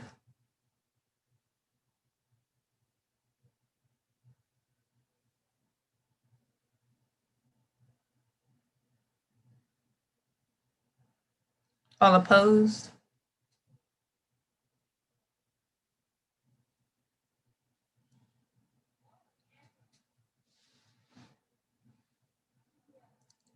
Abstaining?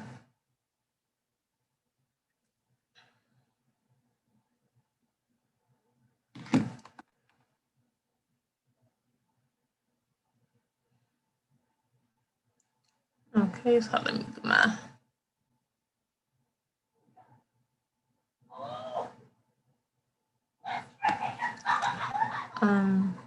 We only have 10.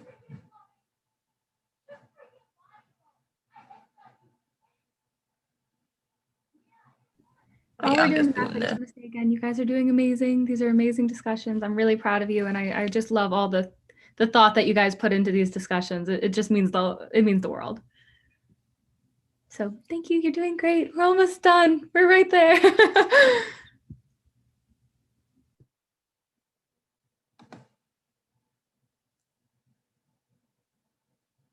Oh, okay, so that's okay. So we're gonna work with 10.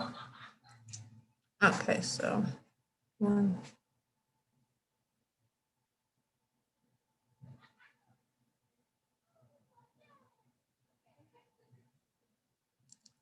So I would say the motion, wait.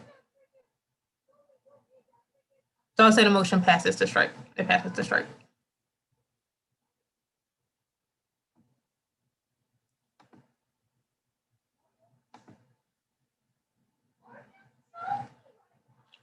And Chief of Staff Ambush, you have recommendation? Yes.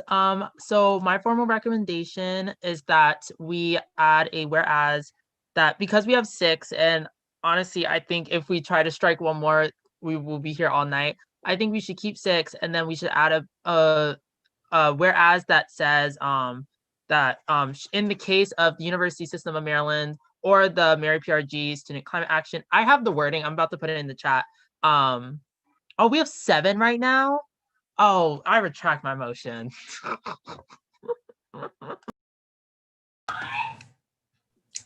Okay, Senator Williams, you have you like to make a motion? I had a question, by the way, before Olivier. Oh, sorry about that. Oh, I retracted my motion. So, Senator Watson, you can say your question, then I'll go to Senator Williams. Yeah, so sorry. Well, it was kind of about the fact that we had 7. I was going to ask, so we can stay with 6.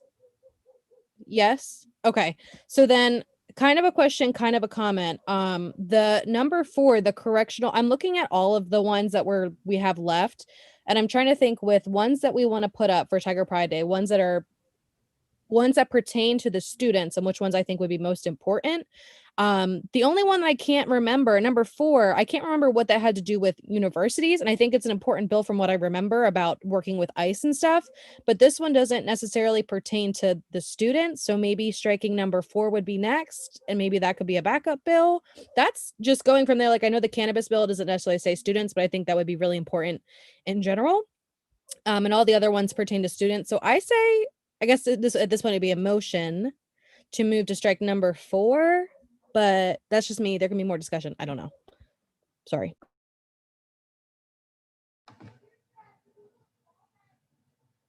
Wait, Senator Watson, are you making a motion or was you just still just commenting? So I guess I will make a motion, or will I move that we strike number 4 based off my thoughts that I just gave? Okay, is there a second? Senator Thaxton, I second. Okay. And Jaden, you have a comment? Yeah, I'm sorry. I'm just thinking back to the discussions that we had, and it seems like there was a pretty even split on the or the 6th bill, the University System of Maryland allocation of student fees. I think it might be more useful for our time to go back to that bill and try to waver to one side or the other. I might not be remembering correctly, but I don't think there was as much of a split on bill number 4. I think maybe a few senators opposed it, but I do believe that on the 6th bill, it was like 6-4 or something like that. So it might be useful to do that instead. I'm not sure. I'm not making a motion or anything. I don't think I could do that, but.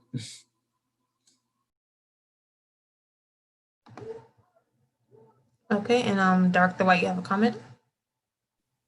Yeah, so even if we decide to not strike bill number 32, does that necessarily mean that the university cannot decide it can be smoke free? Because Baltimore City, I know for a fact, cannabis is legalized, but yet we are still a smoke free school. So how does that then also connect to President Schatzel? President Schatzel's ability to then say, okay, I know that this bill passed, but the campus is smoke free. Does that regulate her power in that as well?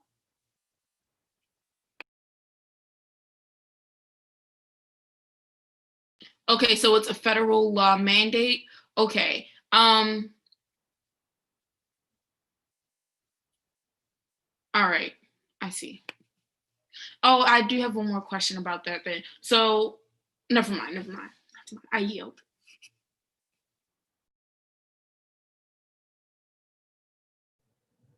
Okay, and Vice President DeVoe, you have a comment? I know the motion on the floor is currently on the Dignity Not Detention Act, I believe, if I'm correct. I honestly don't think, You were discussing number 4. Okay, that's what I thought. Okay, so I honestly don't think it's the best use of our time, respectfully, just because I think that other bills we can discuss striking that there's more of a, I guess, clear slant on. Yeah, I think I also agree with the fees conversation, and I'd like to revisit the mental health one. Not that I'm not an advocate for mental health, but I think if we revisit it, I think it might be meaningful as well. But I think the fees is a better use of time.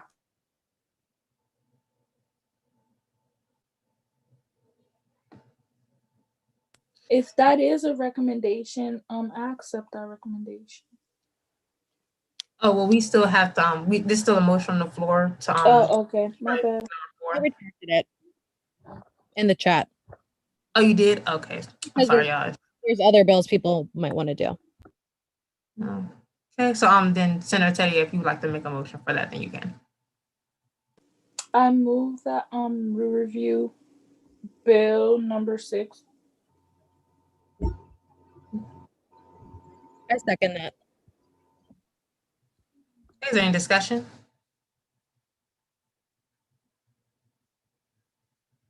If not, just to clarify, you wanted to review or to overview then? Okay, so we're about to go to slide, so then never mind then. Oh, well. Because I wasn't sure you meant to review or to. I meant. I'm sorry. I meant strike it. Like, yeah, and then we're gonna discuss it, right?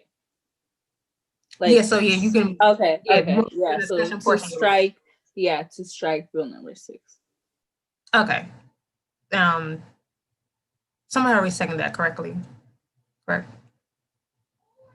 Yeah, I seconded it. I think we're moving to strike it, not review it, right? Yeah, strike number 6. I second that. Okay, is there any discussion?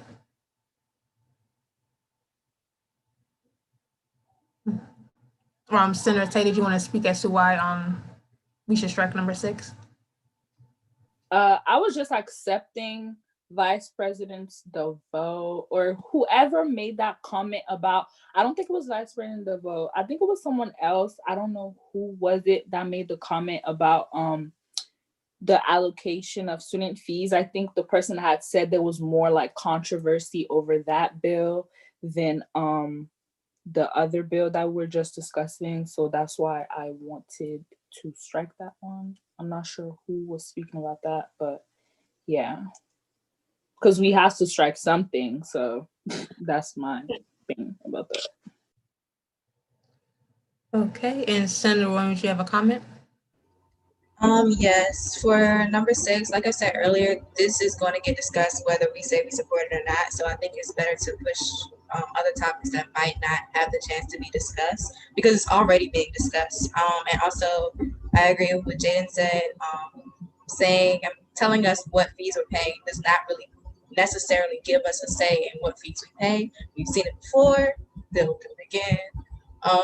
So I don't think this is necessarily what we need right now relative to the other bills. I mean, it could be important, it could be useful, but relative to the other bills, I don't think it's our top priority right now.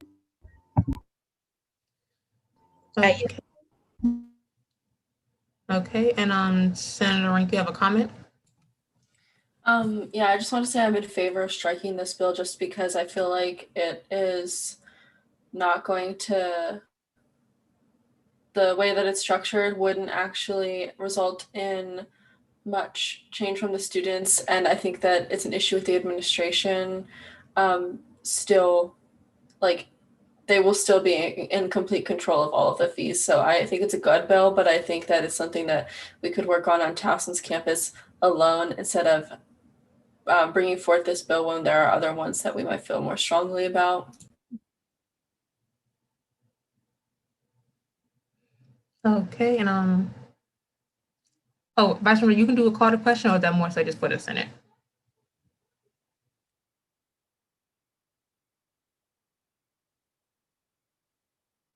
Oh, okay, so anyone can. So then, yeah, we will now move into a vote to strike to strike number 6. All those in favor?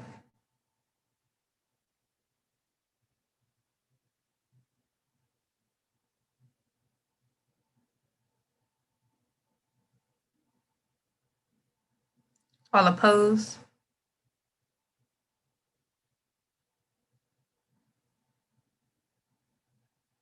Abstaining? Okay, so with 10 in favor, the motion passes.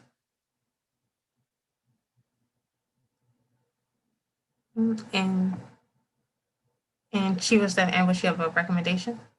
Yes, my recommendation is we add a whereas. It says, whereas Maryland PRG Student Climate Action Coalition Bill failed to be filed, the University System American allocation of fees when filed shall take its place. So this would be the back. So I think my recommendation would be the one we just striked be the backup.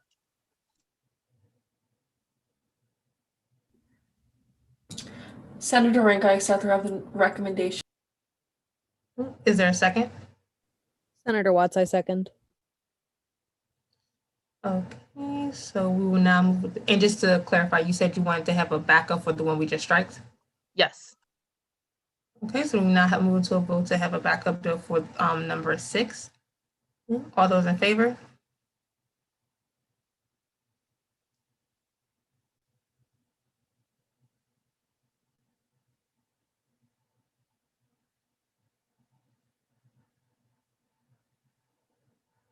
All opposed? Abstaining?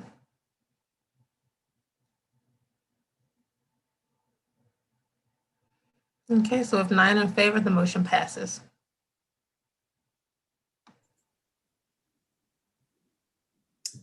Okay.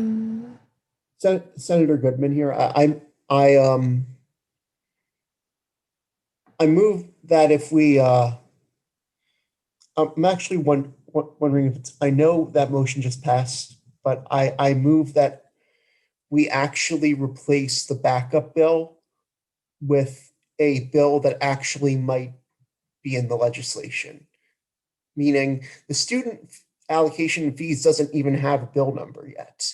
So I move that we change that to the backup bill to House Bill 33, Climate Crisis in Education Act. That way we still have a climate related bill if Mary Perg's Student Climate Action Coalition bill does not come forth. Is there a second?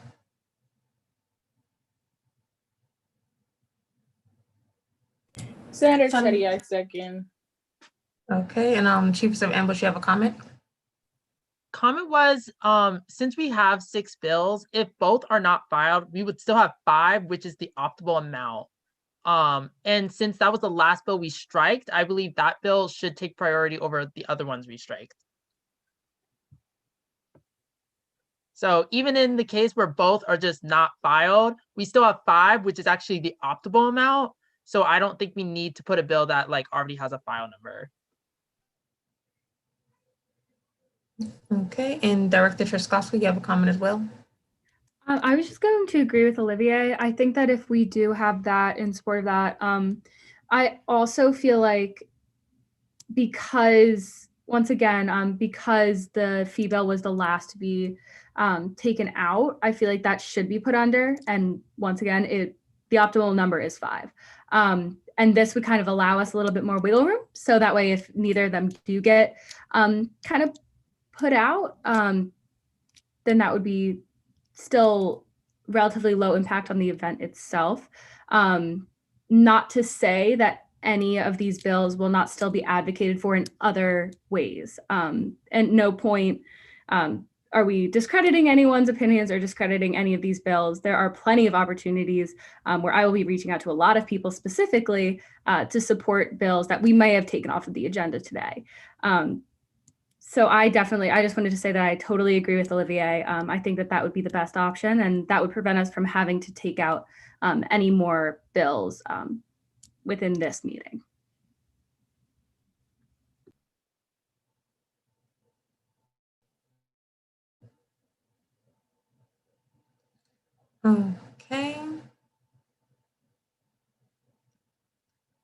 So there's no further discussion on, if there's no further discussion, then we will now move into a vote to, I'm sorry, Senator Gummy, you said you wanted to, what did you say? What was your motion again? I'm sorry, I forgot that fast. My motion was to change the backup bill to the Climate Crisis and Education Act. Considering that way we would still have a climate-related bill if Mary Berg, didn't show up on the agenda. Okay. Oh, and I'm Vice President, if you have a comment? I just wanted to say quickly, as I said in the beginning of the discussion, please understand that if someone motions to strike something or not to advocate specifically in this moment, please do not use this as an opportunity to speak holistically on anyone's principles. I don't think that is fair. Thank you very much. That's all I wanted to say.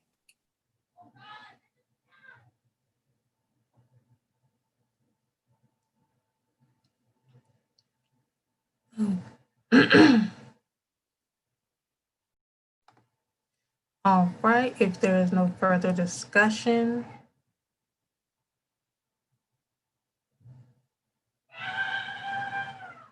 Okay, so if there's no further discussion, we now move into a vote to add number 9. Okay. All those in favor? All opposed?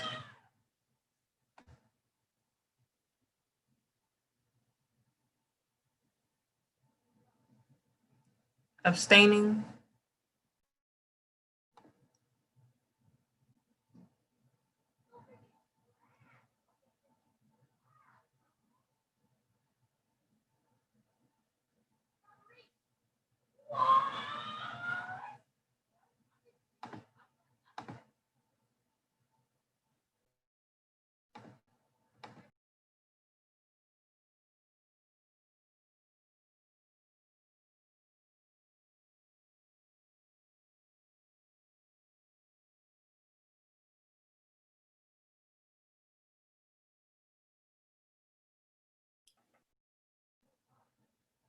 Oh, I'm sorry, I was muted and I was talking. So with 5 in favor, 5 opposed, the motion fails. Like the tie. Oh, okay. I was about to say, in the case of a tie, you need to vote, Lenise.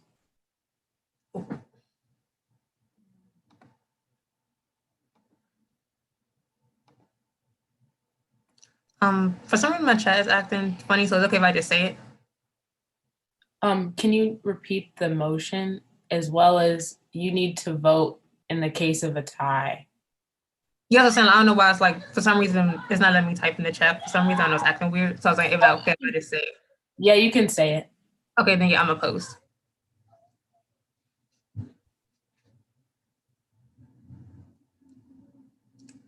And Senator Goodman, can you please say the word? I forgot again that fast for the motion. Can you please say it again? Motion was to change the backup bill from 6 to 9. Seeing that, that way we would still have a climate-related bill on the agenda if Mary Berg student, Climate Action Coalition failed to, appear with the bill number.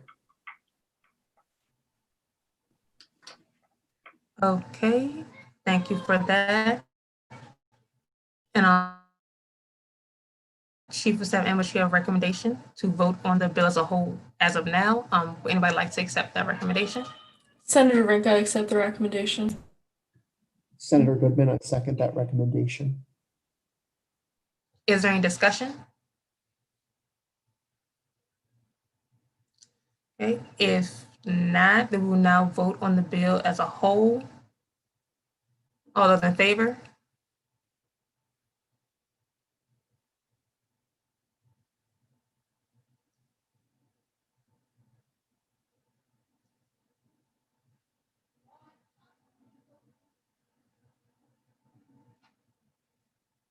All opposed?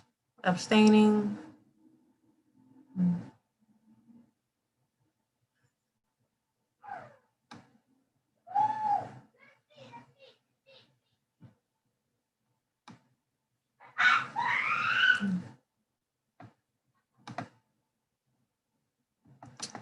Why is my phone acting weird right now?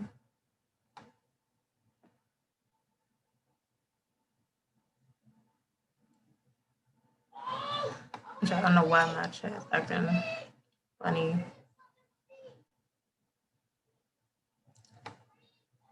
But I counted 10 in favor of that. The motion passes.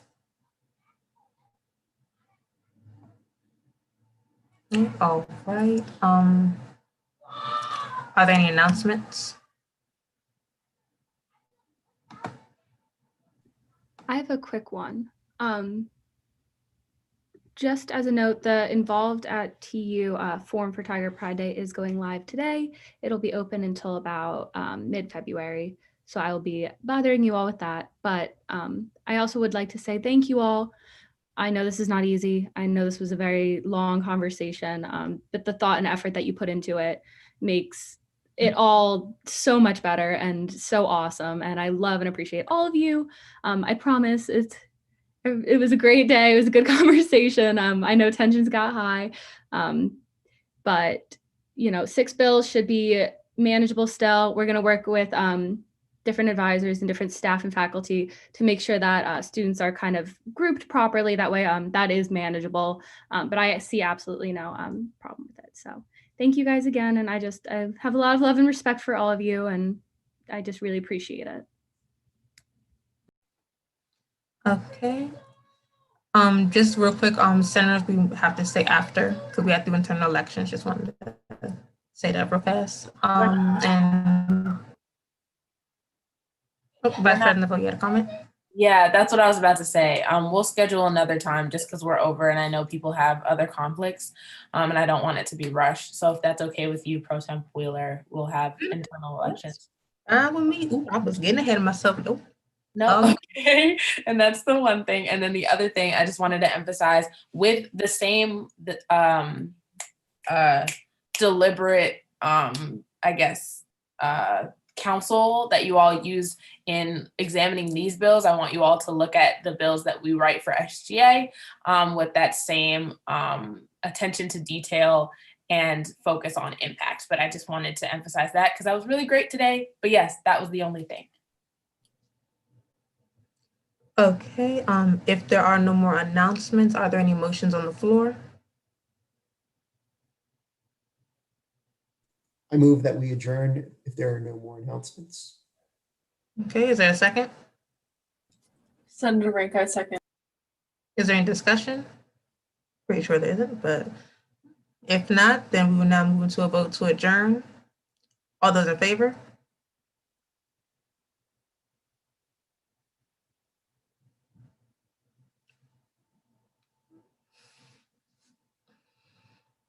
All opposed? Abstaining? Okay, and I counted 10 in favor. Catherine, did you get the same as well?